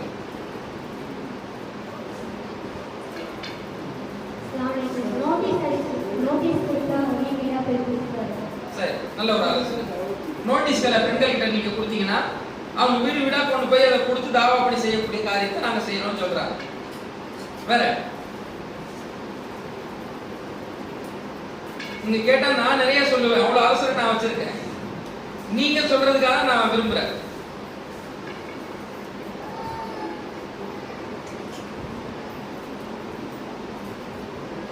இப்ராஹிம் அலைஹிஸ்ஸலாமுடைய அஜெண்டாவை முன்னிட்டு எவ்வளவு தாவா பணிகள் செய்யலாம். அடுத்து என்னுடைய உரையில சொல்லணும்ல, அதுக்காக நான் பெண்டிங்கா வச்சிருக்கேன். நீங்களே சொல்லுங்க, நாங்க அதுக்கு முயற்சி செய்றோம். இன்ஷா அல்லாஹ், இன்ஷா அல்லாஹ். ரொம்ப ஆர்வமா இருக்காங்க, ஆனால் என்ன சபையில சொல்றதுன்னு அவங்களுக்கு கருத்துக்கள் வர மாட்டேங்குது. சரி சரி, இப்போ உங்க கருத்துக்கள் ரீதியா முடிஞ்சுன்னு நினைக்கிறேன். இன்னும் 1.5 நிலைகள் மிச்சமா இருந்தாலும் கூட நேரத்துடைய அருமை கருதி நான் என்னோட தலைப்பு நான் வந்துடுறேன். அடுத்து ரஹீமை அவங்க பேச வேண்டிய தலைப்பு இருக்கு. சரி, கணியத்துக்குரிய சகோதர சகோதரிகளே, தமிழ்நாடு தௌஹீத் ஜமாத் சார்பாக ஒவ்வொரு காலகட்டத்திலையும் ஒவ்வொரு செயல் திட்டத்தை நம்ம கையில் எடுப்போம். ஏன் கையில் எடுக்கிறோம் அப்படின்னா, தாவா பணிகளை செய்யனா என்ன செய்யறது என்ற மாதிரி சில பேர் தயங்கி நிற்கிறாங்க. தாவா பணி செய்யுங்கன்னு சொன்னா என்ன நிக்கிறாங்கன்னா, அப்படியே பொதுவா அமைதியா நிக்கிறாங்க. என்ன போய் பேசுறதுன்னு தெரியல, என்னென்ன ஆரம்பிக்கிறதுன்னு தெரியல என்ற மாதிரி சில பேர் தயக்கம் காட்டுறதுனாலதான் ஒவ்வொரு காலகட்டத்துல இந்த நேரத்துல இந்த தலைப்புக்கு ஒரு தேர்ந்தெடுத்து ஒரு தலைப்பா கொடுக்கும். மக்களிடத்துல ஷிர்க் அதிகமா இருக்கக்கூடிய காலகட்டத்துல ஷிர்க் ஒழிப்பு மாநாடு என்று அறிவிச்சு எல்லாருக்கிட்டையும் ஷிர்க் பத்தி பேசுங்க, தர்கா வழிபாடு, தாயத்து, தகடு, மௌலுது, சூனியம், ஜோசியம், நல்ல நேரம் கெட்ட நேரம், இது போன்ற விஷயத்தை பேசுங்க, அதற்கு குர்ஆன் ஹதீஸ் ஆதாரங்களை காட்டுங்க என்ற அடிப்படையில் ஒரு அஜெண்டாவை எடுத்து ஒரு வருட கால மக்கள்கிட்ட தாவா பணி செய்ய சொல்றோம். கடைசியா மாநாடு கொண்டு வந்து அந்த சபையில கண்காட்சி எல்லாம் காட்டி அதுல உரைகள்லாம் நிகழ்த்தி மக்களுக்கு அனுப்புனா பல நபர்களுக்கு தௌஹீத் கிடைக்க வாய்ப்பு இருக்கு. அதே மாதிரி அதற்கு அடுத்தது என்ன, முஹம்மது ரசூலுல்லாஹ் மாநாடு. இந்த சமுதாயத்துல முன்னோர்கள் சொன்னதெல்லாம் மார்க்கம், பெரியார்கள் சொன்னதெல்லாம் மார்க்கம், ஆலிம்கள் சொல்றதுதான் மார்க்கம், அதிகமான மக்கள் எதுல இருக்காங்களோ அதான் ஹக்கு, அதான் மார்க்கம் என்ற மாதிரி பல பேர் பல கொள்கையில இருக்கிறாங்க. இப்போ குர்ஆன் ஹதீஸ் மட்டும்தான் மார்க்கம், பல பேர் இருக்கிறதுலாம் மார்க்கம் இல்ல, ஆலிம்கள் சொல்றதெல்லாம் மார்க்கம் கிடையாது என்றெல்லாம் தாவா பணி செய்யறதுக்கு முஹம்மது ரசூலுல்லாஹ் என்ற அஜெண்டா தேவைப்படுது. அதுமாதிரி திருக்குர்ஆன் மாநில மாநாட்டு கையில எடுத்து, திருக்குர்ஆன் என்பது மௌத்தா போனவர்களுக்கு ஓதுறதுக்காக அல்லாஹ் கொடுக்கல, உயிரோட உள்ளவர்கள் படிக்கிறதுக்காக, அதை விளங்குறதுக்காக, சிந்திக்கிறதுக்காக, வாழ்க்கையில கடைபிடிக்கிறதுக்காக அல்லாஹ் கொடுத்தான். காஃபிர்கள் கூட இந்த குர்ஆனை படிக்கணும் அல்லாஹ் மனிதர்களுக்காக கொடுத்துருக்கான். அதை ஏன்பா துணியில சுத்தி அலமாரியில வச்சிருக்க, அதை மௌத்தா போகக்கூடிய நேரத்திலேயே எடுத்து ஓதுற என்று சொல்லி குர்ஆனை தமிழில தாய்மொழியில படிக்க வேண்டும், அதே மாதிரி அரபியிலையும் ஓத வேண்டும் என்று சொல்லி மக்களிடத்துல ஆர்வம் ஊட்டி நம்ம மக்கள் மத்தியில குர்ஆன் மனன போட்டி, ஒவ்வொரு கிளையில மாவட்டத்தில் போட்டி வச்சு மாநிலம் வரைக்கும் பரிசு கொடுக்கும். குர்ஆன் சூரா மனப்பாடம் பண்ணி வச்சு அதுல போட்டி, கட்டுரை போட்டி நடத்தி அதுல பரிசு கொடுத்தோம். பிற மதத்தவர்களுக்கு குர்ஆன் சம்பந்தமா கட்டுரை எழுத சொல்லி அதற்கு பரிசு அறிவிச்சோம். நிறைய பேர் குர்ஆன் அதனால் படிச்சாங்க, குர்ஆனை மனப்பாடம் பண்ணாங்க. நிறைய குர்ஆனை பிற மதத்தவர்களுக்கு கொண்டு போய் சேர்ப்பதற்கு ஒரு வாய்ப்பாக அந்த மாநாடு வாய்ப்பா இருந்துச்சு. ஒரு அஜெண்டா நம்ம முன்வைக்கிறோம் என்றால் அதன் மூலமாக இந்த மெசேஜ் குர்ஆன் ஹதீஸுடைய தாவா பணி எவ்வளவு போய் இருக்கிறது என்பதுதான் நம்ம முக்கியமானது. எத்தனை பேர் சொல்லி இருக்கிறோம். அந்த அடிப்படையில் தான் கடைசியா பிதாத் ஒழிப்பு மாநாடு எடுத்தோம். ஒவ்வொரு பகுதியிலுமே பிதாத் பத்தி மக்கள் கிட்ட எடுத்து சொல்லி, இஸ்லாத்துல இல்லாத எந்த ஒரு காரியமும் நன்மை கிடையாது. அது மௌலுதா இருக்கட்டும், மீலாதா இருக்கட்டும், தர்காவா இருக்கட்டும், ஃபாத்திஹாவா இருக்கட்டும், நபிகள் நாயகமுடைய அங்கீகாரம் இல்லாமல் செய்யக்கூடாது என்றெல்லாம் அது நன்மை கிடையாது என்று சொல்லி கடைசியாக திருச்சியில மிகப்பெரிய ஒரு மாநாடு வச்சு அதன் மூலமா கண்காட்சி அரங்கங்கள்லாம் ஏற்படுத்தி பயான்கள்லாம் ஏற்படுத்தினது ஒரு மிகப்பெரிய மக்கள் கிட்ட தாக்கம். நீங்க தாவா பண்ணி நடந்துச்சா இல்லையா? தனிநபர் தாவா நீங்க செஞ்சிருப்பீங்க, தெருமுனை பிரச்சாரம் நீங்க செஞ்சிருப்பீங்க, நோட்டீஸ்களை கொண்டு போய் சுன்னத் ஜமாத்துல இருக்கக்கூடிய சகோதரர்கள் கொடுத்துருப்பீங்க. அல்லாஹ் நாடி ஒரே ஒருத்தர் ஹிதாயத்தை வந்துட்டாங்கன்னு வச்சுக்கோங்க. ரசூலுல்லாஹ் சொன்னாங்களே, ஒருத்தர் மூலமாக நேர்வழிக்கு வருவது என்பது சிகப்பு நிற ஒட்டகத்தை விட சிறந்தது ரசூலுல்லாஹ் சொல்லியிருக்காங்க.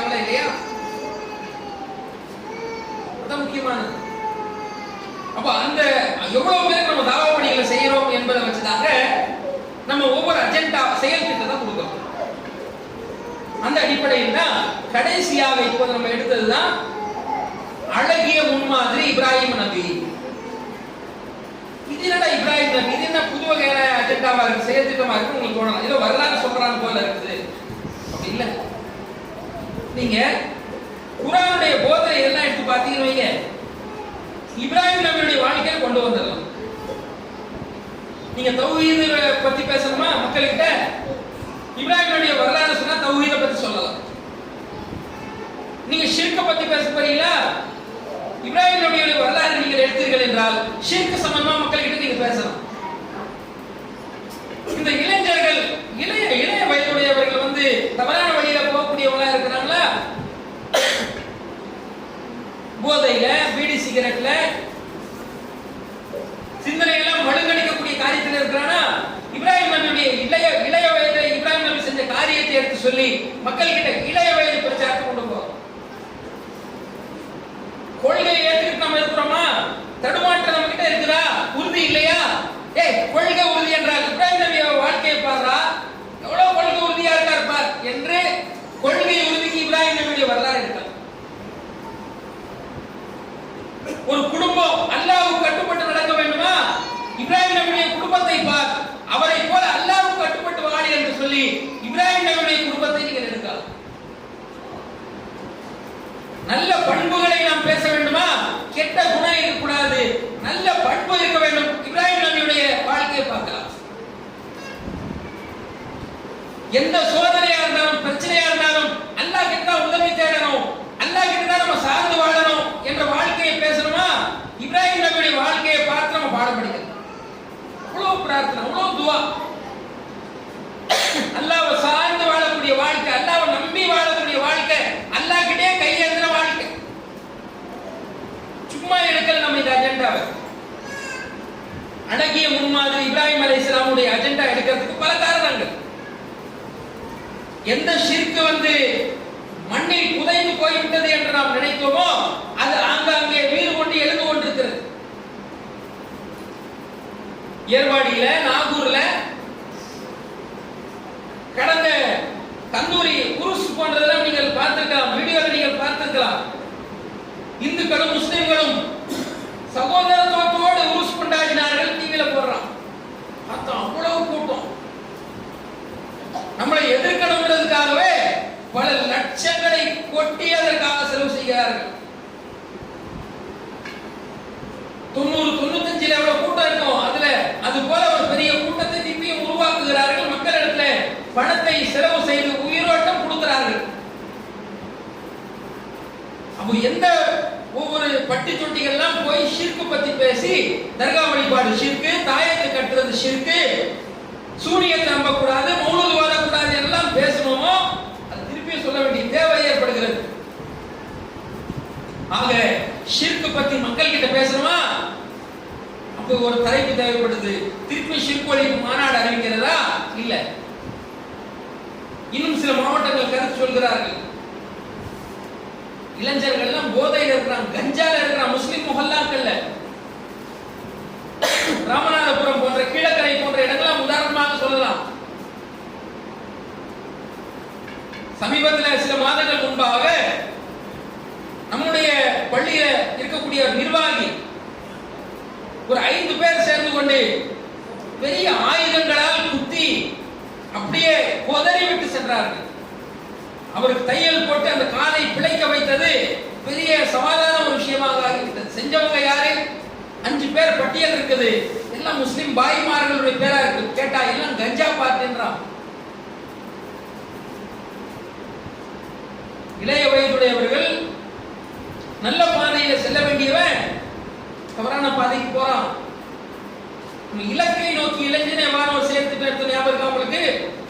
இலக்கை நோக்கி இளைஞனை வா என்ற ஒரு செயல் திட்டத்தை எடுத்து மக்கள் கிட்ட இளைஞர்களை மையப்படுத்தி தாவா பணி செஞ்சோம்.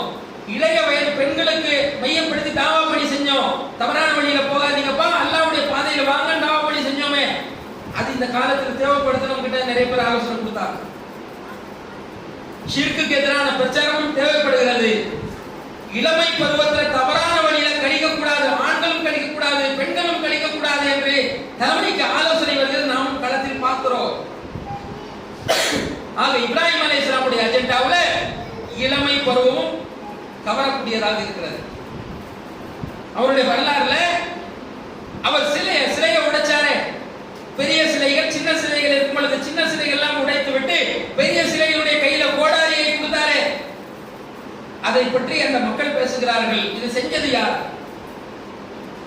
மக்கள் சொல்றாங்க, சமீனா பத்தன் யுகாலு லஹு இப்ராஹிம், ஒரு இளைஞரை நாம் கேள்விப்பட்டிருக்கிறோம், அவர்தான் இதை செய்வேன் என்று சொல்லிக் கொண்டிருந்தார், அவரை அழையுங்கள், அவர் பேர் தான் இப்ராஹிம் என்று சொல்லி இப்ராஹிம் நபியை கூப்பிடுகிறார்.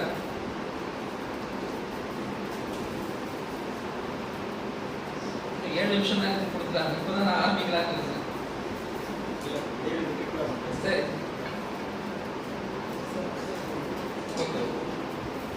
இப்ராஹிம் நபி இளைய பருவத்தில் சிலைகளை உடைத்து மக்களை சிந்திக்க வைத்தவர். மக்கள் கேட்கிறாங்க, சிலைகள் பேசாதப்பா, சிலைகள் கிட்ட கேட்க சொல்றியே, சிலைகள் பேசாத, இதைத்தானே நான் இத்தனை வருஷமா சொன்னேன் என்று கேட்கிற, நீங்களும் உங்களுடைய முன்னோர்களும் வழிகாட்டில் இருக்கிறீர்கள் என்கிற இப்ராஹிம் அலைஹிஸ்ஸலாம். அங்க இளைய பருவத்தில் தவறான வழியில செல்லாமல் தௌஹீத் பிரச்சாரத்தை செய்து கொண்டு களத்தில் நின்றார் இப்ராஹிம் நபி. இளைஞரே வா, அல்லாஹ்வின் பக்கம் வா, தௌஹீதை சொல்லக்கூடிய பாதையின் பக்கம் வா, நீ தவறான வழியில் செல்லாதே என்று சொல்றதுக்கு இப்ராஹிம் நபியுடைய இளமை பருவமும் நமக்கு பிரச்சனை. சொல்ல போனால் இந்த ஆகஸ்ட் மாசம் நம்ம எடுத்துக்கூடிய அஜெண்டாவுடைய தலைப்பு தெரியுமா உங்களுக்கு? தெரியுமா? அஜெண்டா பேர் தெரியுமா? இந்த மாசத்துக்கு நம்ம எடுத்துக்கூடிய அஜெண்டா பேர்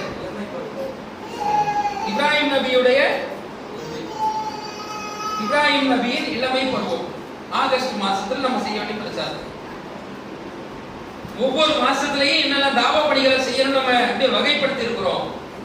அதுல இந்த மாதத்துல மது போதைக்கு எதிராக வீரியமிக்க பிரச்சாரங்களை கையில் எடுக்க வேண்டும். இளைஞர்களை மையப்படுத்தி இந்த மாதத்துல மது மற்றும் போதை, பீடி, சிகரெட், கஞ்சா போன்ற எத்தனை போதைகள் இருக்கிறதோ அத்தனைக்கு எதிராக பிரச்சாரம் நாம் செய்ய வேண்டும். இரண்டாவதாக மாவட்டம் அளவுல, கிளை அளவுல பேரணிகள் நடத்த வேண்டும்.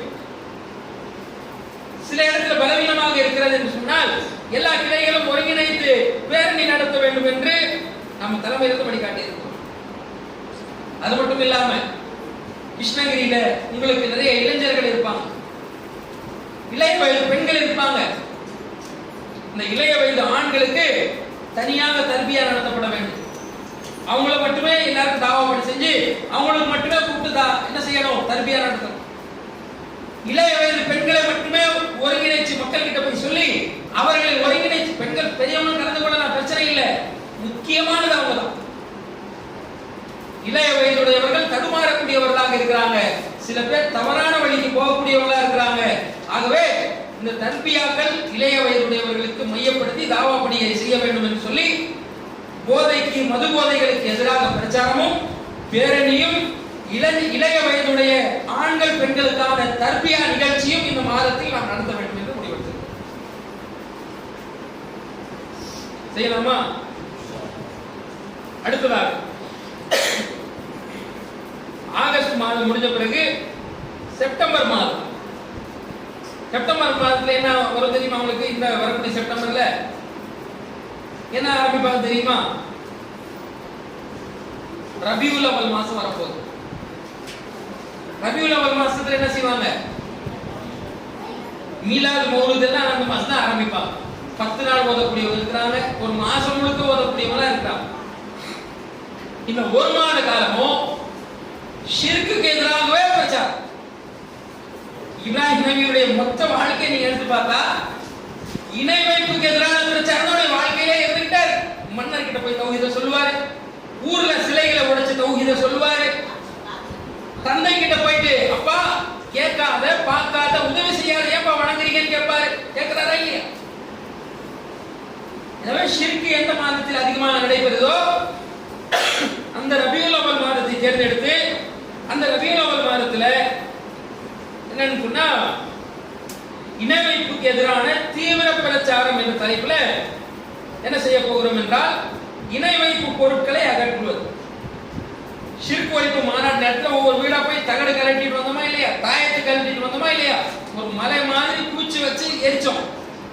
அந்த மாதிரி உங்க மாவட்டத்தில் ஒரு பொதுக்கூட்டமோ ஒரு நிகழ்ச்சி ஏற்பாடு செஞ்சு எவ்வளவு பொருட்களை கலட்டுறீங்களோ அதை மேடையில வச்சு எரிச்சு காமிங்க.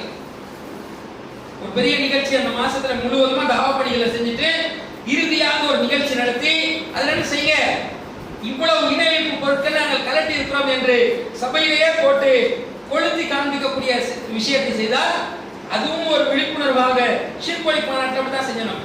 திருச்சியில ஷிர்க் ஒழிப்பு மாநாட்டு ஞாபகம் இருக்கா உங்களுக்கு? அப்படியே குவியெல்லாம் குவிச்சு வச்சு எரிச்சவங்க பாத்தீங்களா இல்லையா? அந்த மாதிரி செய்யக்கூடிய காரியத்தை அடுத்த செப்டம்பர் மாதம் சரியா சில இடங்கள்ல மாநாடே கேட்டிருக்காங்க. தெரியுமா உங்களுக்கு? நாங்க இந்த இப்ராஹிம் அலைஹிஸ்ஸலாமுடைய விஷயத்தை சொல்றது நிறைய தகவல்கள் தேவைப்படுது, அதனால எங்களுக்கு மாநாடு நடத்துக்கு அனுமதி கொடுங்கன்னு கேட்டிருக்காங்க. இந்த செப்டம்பர் மாதத்துல மாநாடோ பொதுக்கூட்டமோ ஏற்பாடு செஞ்சு அந்த பொருட்கள் எல்லாம் கரட்டப்பட்ட ஷிர்கான பொருட்கள் எல்லாம் கரட்டி ஒன்று திரட்டி அதை ஒரு மாநாட்டிலேயோ அல்லது பொதுக்கூட்டத்திலேயோ கொளுத்தி மக்கள் மத்தியில மேடையில காண்பீங்க என்ற மாதிரி ஒரு விழிப்புணர்வாக மக்கள் அதெல்லாம் இதனால் நன்மை பயக்காது, இதனால் உங்களுக்கு எந்த விதமான தீங்கும் ஏற்படாது என்பதற்கு அதுவும் ஒரு தாவா பணி ஆயிடும். ஆகுமா இல்லையா? மூசா அலைஹிஸ்ஸலாம் காலை கன்ற வந்து சில நகைகளை உருக்கி சாமிரி என்ற ஒரு கெட்டவன் என்ன செஞ்சான், நகைகளை உருக்கி பான் ஒரு சவுண்ட் வர வச்சுட்டான். ஒரு மாட்டுல மாடு கிடையாது, மாடு போன்ற ஒரு சிலை வடிவம் உருவாக்கிட்டு ஒரு மண்ணு தூரா அது பான் சவுண்ட் வந்துருச்சு. அவங்க எல்லாம் வணங்க ஆரம்பிச்சிட்டாங்க, பனு இஸ்ரவேலர்கள் வணங்க ஆரம்பிச்சிட்டாங்க. மூசா அலைஹிஸ்ஸலாம் அப்போது வேதம் வாங்குவதற்காக சென்றிருந்தார். வேதம் வாங்கிட்டு வந்து பார்க்கிறாரு, இவங்க வணங்கிட்டு காலை கன்றா வணங்கிட்டு இருக்கிறாங்க. அப்போது மூசா அலைஹிஸ்ஸலாம் என்ன செஞ்சார் தெரியுமா? அந்த சாம்பலாக்குறார். சாம்பலாக்கி இதுக்கு சக்தி கிடையாது என்று புரிய வைக்கிறார். கடலை தூவி விடுறாரு. சரியா? அப்படி இந்த பொருளை போய் நீங்க கட்டி பரக்கத்துன்னு மாட்டி வச்சிருக்கீங்களே, இதுலதான் நன்மை ஏற்படுது, தீங்கு வராது, முசிபத் வராதுன்னு நம்புறீங்களே, கொளுத்தி காமிக்கிறேன் பாருங்க எதாவது ஏற்படுதா பாருங்க என்று செய்யறதுக்கு ஒரு மிகப்பெரிய ஒரு தாவா பணியாகவும் அது அமைஞ்சிடும். அதற்கு முன்பாக நாம் என்ன செய்யணும்? அவ்வளவு பொருட்களை கலட்டணும். வீடு வீடா போய் ஷிர்கான பொருட்கள் இதெல்லாம் தேங்காவா தொங்க விட்டுருக்காங்களா, தகடா தொங்க விட்டுருக்காங்களா, அரணான் கயிறா தொங்க விட்டுருக்காங்களா, எலுமிச்சை பழமா தொங்க விட்டுருக்காங்களா, கண்ணாடி பாட்டிலா தொங்க விட்டுருக்காங்களா, கற்றாழை இலையா தொங்க, கற்றாழை தானே அது, கற்றாழையா தொங்க விட்டுருக்காங்களா, இப்படிலாம் பல பொருட்கள் ஒவ்வொரு இடத்துலையும் பறக்கத்துக்காக முசீபத் நீங்கிறதுக்காக என்ற நம்பிக்கையில ஷிர்கான பொருட்களை தொங்க விடுறாங்க. இதெல்லாம் கட்டுறது ஷிர்க். இதெல்லாம் செப்டம்பர் மாசத்துல கொண்டு வரக்கூடியவர்களா நம்ம இருக்கணும். அதுக்கடுத்து அக்டோபர் மாசம் இன்னொரு 5-10 நிமிஷம் உரை மிச்சம் இருக்கு. தொழுதுட்டு முடிச்சுட்டுமா ஒரு 10 நிமிஷம் எடுத்துட்டுமா? எல்லாம் என்ன செய்யலாம்? ஒரு 5-10 நிமிஷம் மட்டும் முடிஞ்ச அளவுக்கு சீக்கிரமா சொல்லி முடிச்சிடறேன். தொழுதுட்டு இருக்கிறாங்க. செப்டம்பர் மாசம் இந்த அதாவது இணை வைப்பை வேறெடுத்த இப்ராஹிம் நபி தலைப்பு. இப்ப நம்ம ஆகஸ்ட்ல இருக்கிறது என்ன தலைப்பு? இப்ராஹிம் நபி கட்டமைத்த இளமை பருவம். செப்டம்பர் மாசத்துல இணை வைப்பை ஷிர்கை வேறு அறுத்த இப்ராஹிம் நபி என்ற தலைப்புல என்ன செய்ய போறோம்? சொல்லுங்க, உங்க கருத்து வந்ததான் நான் பேசுறதுக்கு எனக்கு இன்ட்ரெஸ்ட் வரும், ஆர்வம் வரும். பிரச்சாரம் மட்டும் இல்ல, கையோட பொருட்களை கொண்டு வரும். மக்கள்கிட்ட போய் தாவா பணி செஞ்சுட்டு ஷிர்க் சம்பந்தமா சொல்லிட்டு அந்த ஹதீஸ் ஆதாரம்லாம் இருக்கு. ரெண்டு மூணு நாள் நோட்டீஸை நம்ம கொடுக்குறோம். ஈமானை இழக்கும் தாயத்து என்ற அடிப்படையில, தாயத்து கட்டுறது ஷிர்க்குன்ற அடிப்படையில பல நோட்டீஸ் நம்ம தொகுத்து வச்சிருக்கோம். தர்கா வழிபாடு சம்பந்தமா நோட்டீஸ் எல்லாம் இருக்குது. நீங்க எல்லாம் வாங்கி கொள்ளுங்க. குர்ஆன் வசனங்களுடைய ஆதாரத்தோட, ஹதீஸுடைய ஆதாரத்தோட தாயத்து கட்டுறது ஷிர்க்கு, தர்கா வழிபாடு ஷிர்க்கு சம்பந்தமாக நிறைய வசனங்கள் ஹதீஸ்கள் கொண்ட தொகுப்புலாம் இருக்கு. நீங்க வேணும்னா வாங்கிக்கிறங்க. அது இல்லாத இங்க தாவா பணி செய்யறதுக்காகவே ஒரு நூல் வெளியிட்டிருக்கிறோம். என்ன நமக்கு தெரியுமா?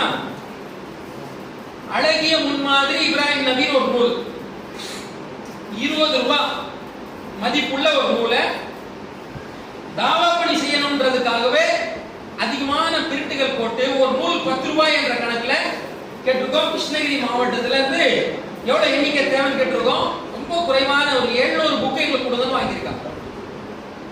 சரியா? இன்னும் அதிகமா வாங்க வேண்டிய கிளைகள் நீங்க இருக்கிறீங்க. ஊத்தங்கரை போன்றதெல்லாம் நீங்க 700 உங்களுக்கே பத்தாது. மற்றவங்கள அவங்கள இப்போ நீங்க ஒரு 500 அவங்களை 500 ரூபாய் கொடுக்கக்கூடியவங்க நீங்க இருக்கிறீங்கன்னா மொத்தம் 5 கிளைகள்லாம் சேர்த்தா பத்தாது. அதனால இன்னும் அதிகமாக கூட்டுறதுக்கு பாருங்க. இதுல எல்லாமே ஆதாரங்கள் உங்களுக்கு வந்துடும். ஷிர்க் சம்பந்தமான விஷயங்கள்ல இருந்து இளமை பருவத்துல இருந்து பல விஷயங்கள் அதுல வந்துடும். இதை படிக்கக்கூடியவர்களுக்கு இப்ராஹிம் நபியுடைய வரலாறும் தெரிந்து கொள்வாரு. இப்ராஹிம் நபியுடைய ஷிர்க்குக்கு எதிரான பிரச்சாரங்களும் தெரிந்து கொள்வதற்கு, தௌஹீதை தெரிந்து கொள்வதற்கு ஒரு வாய்ப்பாக இருக்கும். அதனால இந்த நூல் இப்போது வர இருக்கிறது 700 ஆடு கொடுத்துருக்காங்க. அது ஞாபகம் வச்சுக்கு. சரியா? அக்டோபர் மாசத்துல என்ன தலைப்பு தெரியுமாங்க? இல்லந்தோறும் இப்ராஹிம் நபி. அக்டோபர் மாசத்துல நாம் செய்ய வேண்டிய தாவா பணி இல்லந்தோறும் இப்ராஹிம் நபி. என்ன இல்லந்தோறும் இப்ராஹிம் நபி அப்படின்னு சொன்னா, இப்ராஹிம் நபி குறித்த செய்தி இருக்குல்ல, விஷயங்கள், குர்ஆன் ஹதீஸுடைய தகவல்கள் ஒவ்வொரு வீடுகள் தோறும் கொண்டு போய் சேர்க்கணும். இல்லந்தோறும் இப்ராஹிம் நபியுடைய தலைப்புல திருப்பூர்ல மொத்தத்துக்குமே சேர்த்து இந்த தலைப்பு எடுத்திருக்காங்க. எல்லா தகவல்களும் எல்லா வீட்டுக்கும் நாங்க போறதா முடிவெடுத்திருக்கோம்னு சொல்லி இல்லந்தோறும் இப்ராஹிம் நபின்ற தலைப்பு திருப்பூர்ல ஒரு பெரிய தலைப்பாவே எடுத்து எல்லா மாதங்களும் அங்க போக போறோம்னு எடுத்திருக்காங்க. அதுல சில மாவட்டங்கள் ஒன்று சேர்ந்து மாநாடு நடத்துறதுக்கு அளவுக்கும் கேட்டு இருக்காங்க. நம்ம பரிசீலனை பண்ணிட்டு இருக்கோம். அது தனி தகவல். அதுல குறிப்பாக நம்ம செய்ய வேண்டியது அனைத்து வீடுகளுக்கும் இப்ராஹிம் நபியை பற்றி தகவல் போய் ஆகணும். முஸ்லிம்களுடைய வீட்டுல, அனைவருடைய வீட்டுல என்ன செய்யணும்? குறிப்பாக முஸ்லிம்கள், பிற மதத்தவங்களும் போகலாம். குறிப்பாக முஸ்லிம்கள் இந்த நமக்கு தெரிந்தவர்கள் யாரெல்லாம் இருக்கிறாங்களோ, நம் கண்ணுக்கு எட்டிய தூரத்துல யாரெல்லாம் இருக்கிறாங்களோ அத்தனை பேருக்கும் இப்ராஹிம் நபியுடைய தகவல்களை நாம் சேர்க்க வேண்டும். எந்த மாசத்துல? அக்டோபர் மாசத்துல. அதுல ஒவ்வொரு ஜும்மாவுக்கு புதிய நபர்களை அழைத்து வருவது ஒரு கண்டிஷனா எடுத்துக்கொள்ளணும். வீட்டுல போய் சேர்க்கறது மட்டும் இல்ல, அவர்களை சந்தித்து சும்மா நீங்க வாங்க, நாங்க நிறைய குர்ஆன் ஹதீஸுடைய தகவல்களை சொல்றோம், கேளுங்க. இது மற்ற நேரத்துல நீங்க தாவா பண்ணி சேர்த்துக்கணும், யூஸ்ஃபுல்லா இருக்கும். புதிய இந்த அளவுக்கு நாங்க இப்போதான் நம்ம இந்த விஷயங்கள்லாம் விட்டுருக்கிறோம். உங்களுக்கு எல்லாம் பழைய நபர்கள் தான் கேட்டு பாருங்க. 90-95 காலகட்டங்கள்லாம் நம்மள குடிசையில தான் ஜும்மா நடக்கும். ஒவ்வொருத்தர்கிட்ட போயிட்டு அந்த ஏகத்துவம், தீக்குல பெண்மணி எல்லாம் புக்கு கொடுத்துட்டு ஜும்மாக்கு வாங்க, நிறைய தகவல்கள் நம்ம சொல்லுவோம், கேளுங்கன்னு சொல்லி நம்ம எல்லாம் நிறைய தாவா பணியை செஞ்சுதான் இவ்வளவு கூட்டம்லாம் நம்ம வந்து நம்ம எல்லாம் தௌஹீதுல வந்து நிறைய பேர் புக்கு படிச்சு ஏதோ ஒரு கருத்துக்கள் காதுல விழுந்து நம்ம எல்லாம் வந்திருக்கிறோம். அதெல்லாம் விட்டுட்டு அழைப்புலாம் இதெல்லாம் தனியா சொல்ல வேண்டிய தேவை வருது பாருங்க.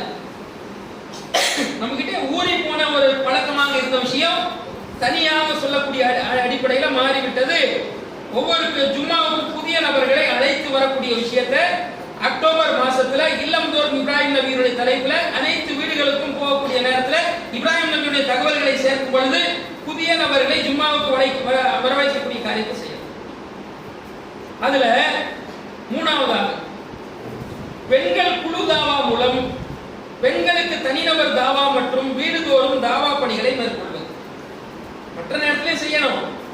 குறிப்பாக அக்டோபர் மாசத்துல எல்லா வீட்டுல ஆண்கள் போற மாதிரி எல்லா பெண்களுக்கும் பெண்கள் போகணும். பெண்கள் இடத்துல இந்த மெசேஜ்களை மொத்தமாக கொண்டு போய் சேர்க்கக்கூடிய அந்த காரியத்தை பெண்கள் செய்ய வேண்டும் என்றதை அக்டோபர் மாசத்துல எடுத்துக்கிறோம். இல்லந்தோறும் இப்ராஹிம் நபி என்ற விஷயத்துல அதுல என்னெல்லாம் வரும்? அந்த நூல்ல உங்களுக்கு எல்லா மெசேஜ் வந்துடும். இப்ராஹிம் நபி தொடர்பான விஷயங்கள் வரும். அவர் ஷிர்க்குக்கு எதிராக பேசின விஷயங்களை வச்சு நீங்க தாவா பண்ணலாம். இப்ராஹிம் நபி தௌஹீதுல இருந்தாரு, ஷிர்க்குக்கு எதிராக பேசினாரு.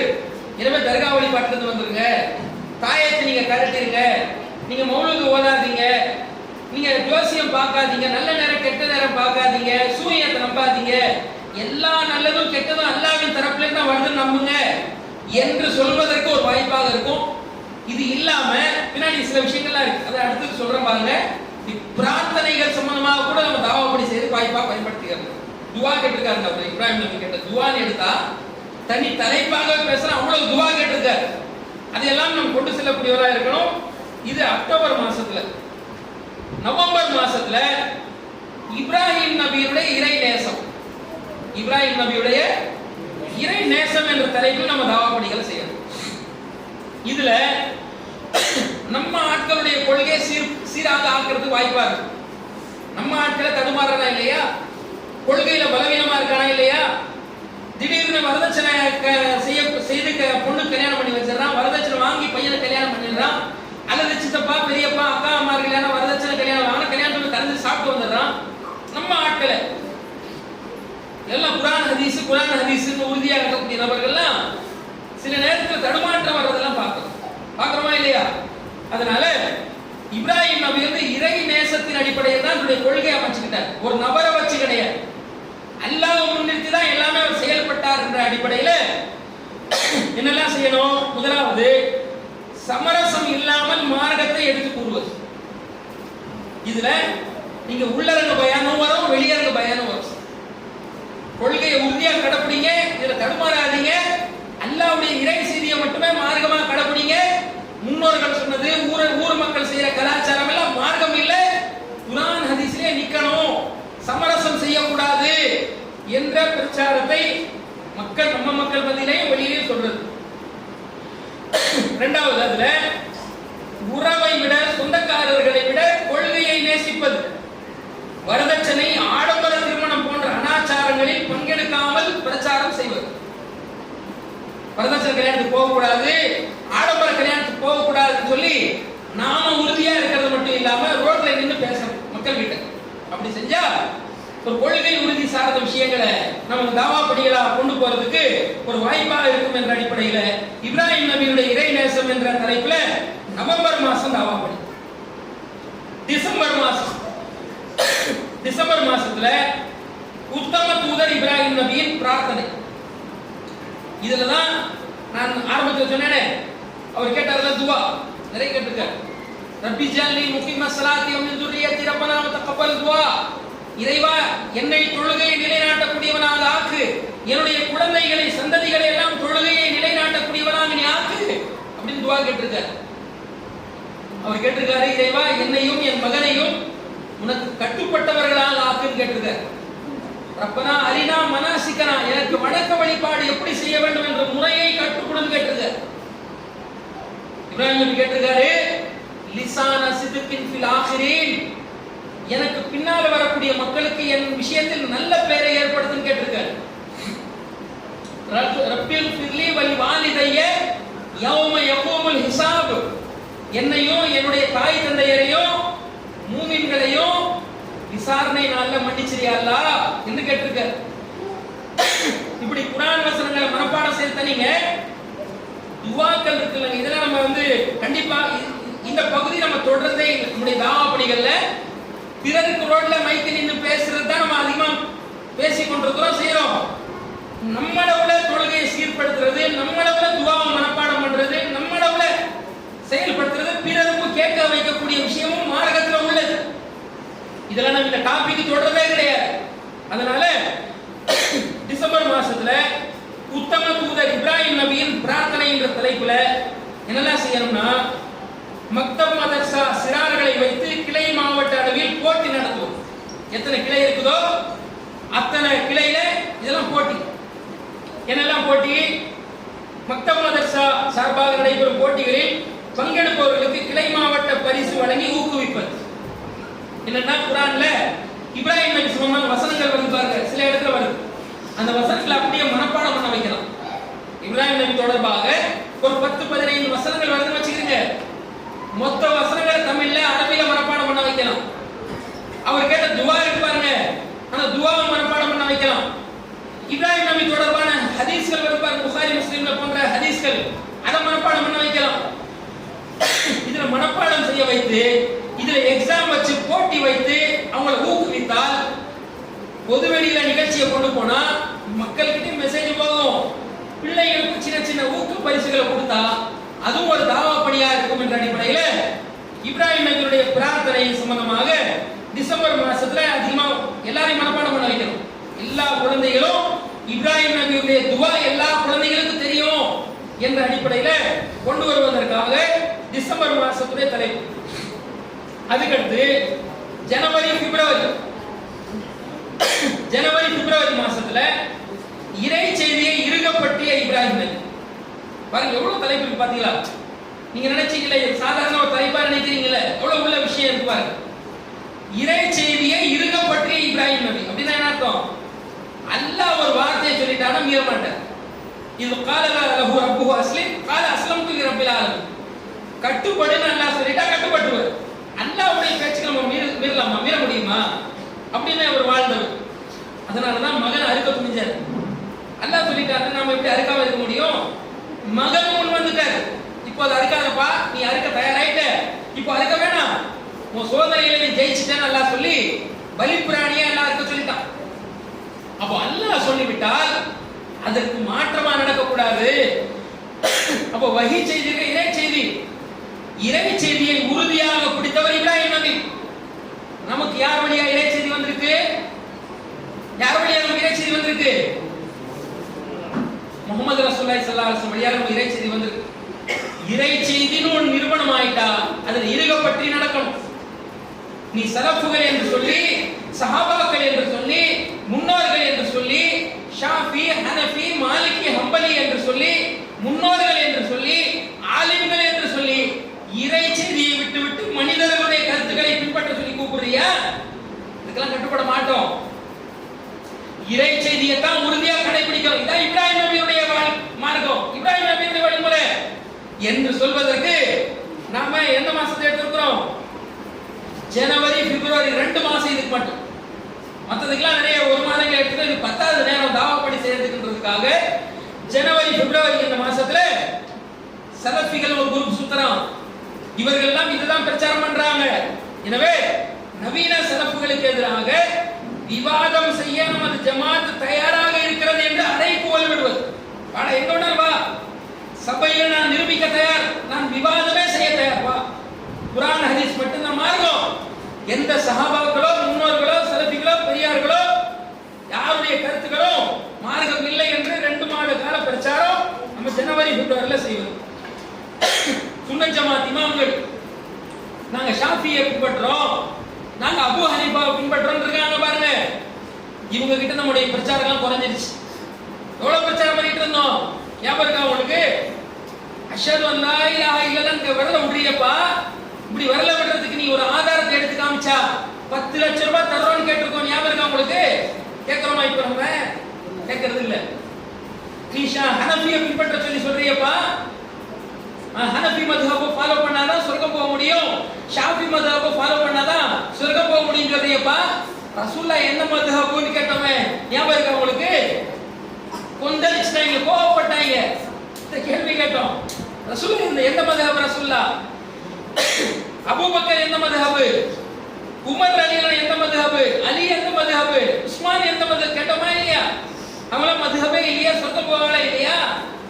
மதுஹபே இல்லாத ரசூலுல்லாஹ் சொர்க்கம் போவாங்க, அபூபக்கர், உமர், உஸ்மான் அலியெல்லாம் சொர்க்கம் போவாங்கன்னு சொன்னா நானும் நீ ஏன் போக முடியாது?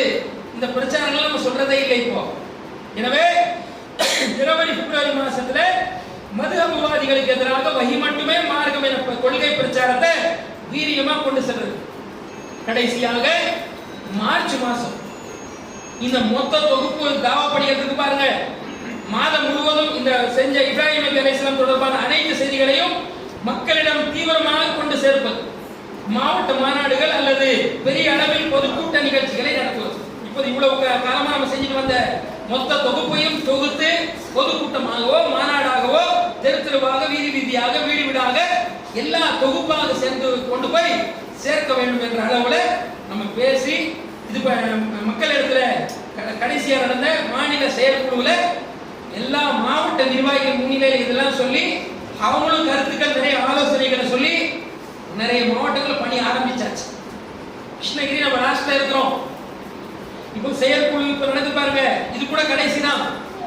இதற்கு முன்பாக பல இடத்துல நடந்து முடிஞ்சு ரோட்ல இறங்க ஆரம்பிச்சிட்டாங்க, பணிகளை ஆரம்பிச்சிட்டாங்க, வீடு வீடா போக ஆரம்பிச்சிட்டாங்க, நோட்டீஸ் கொடுக்க ஆரம்பிச்சிட்டாங்க, மெகாபோன் ஆரம்பிச்சிட்டாங்க, பொதுக்கூட்டம் ஆரம்பிச்சிட்டாங்க, எளிய மாநிலம் ஆரம்பிச்சிட்டாங்க. நம்ம தாவா பணிகளை என்ன செய்யணும்? போட்டி போடக்கூடியவர்களாக இன்னும் வீரியமாக கொண்டு செல்லக்கூடியவர்களாக இருக்க வேண்டும் என்று சொல்லி என்னுடைய இந்த உரையை நான் முடித்துக் கொள்கிறேன். இந்த நேரம் முடிஞ்சிருச்சு, அடுத்த தொடுகை இருக்கு, அடுத்த உரை இருக்கிறதுனால இதுல உங்களுடைய ஆலோசனை ஏதாவது இருக்கா? இதை முடிச்சுக்கலாம் நம்ம இதோட. அவ்வளவுதானா? இது நான் சொன்ன தகவல் ஏதாவது உங்களுக்கு தெளிவு, கூடுதல் தெளிவு எதுனா தேவைப்படுதா? நான் அதுக்கப்புறம் தொழுகைக்கு பிறகு ஸ்டார்ட் பண்றேன்.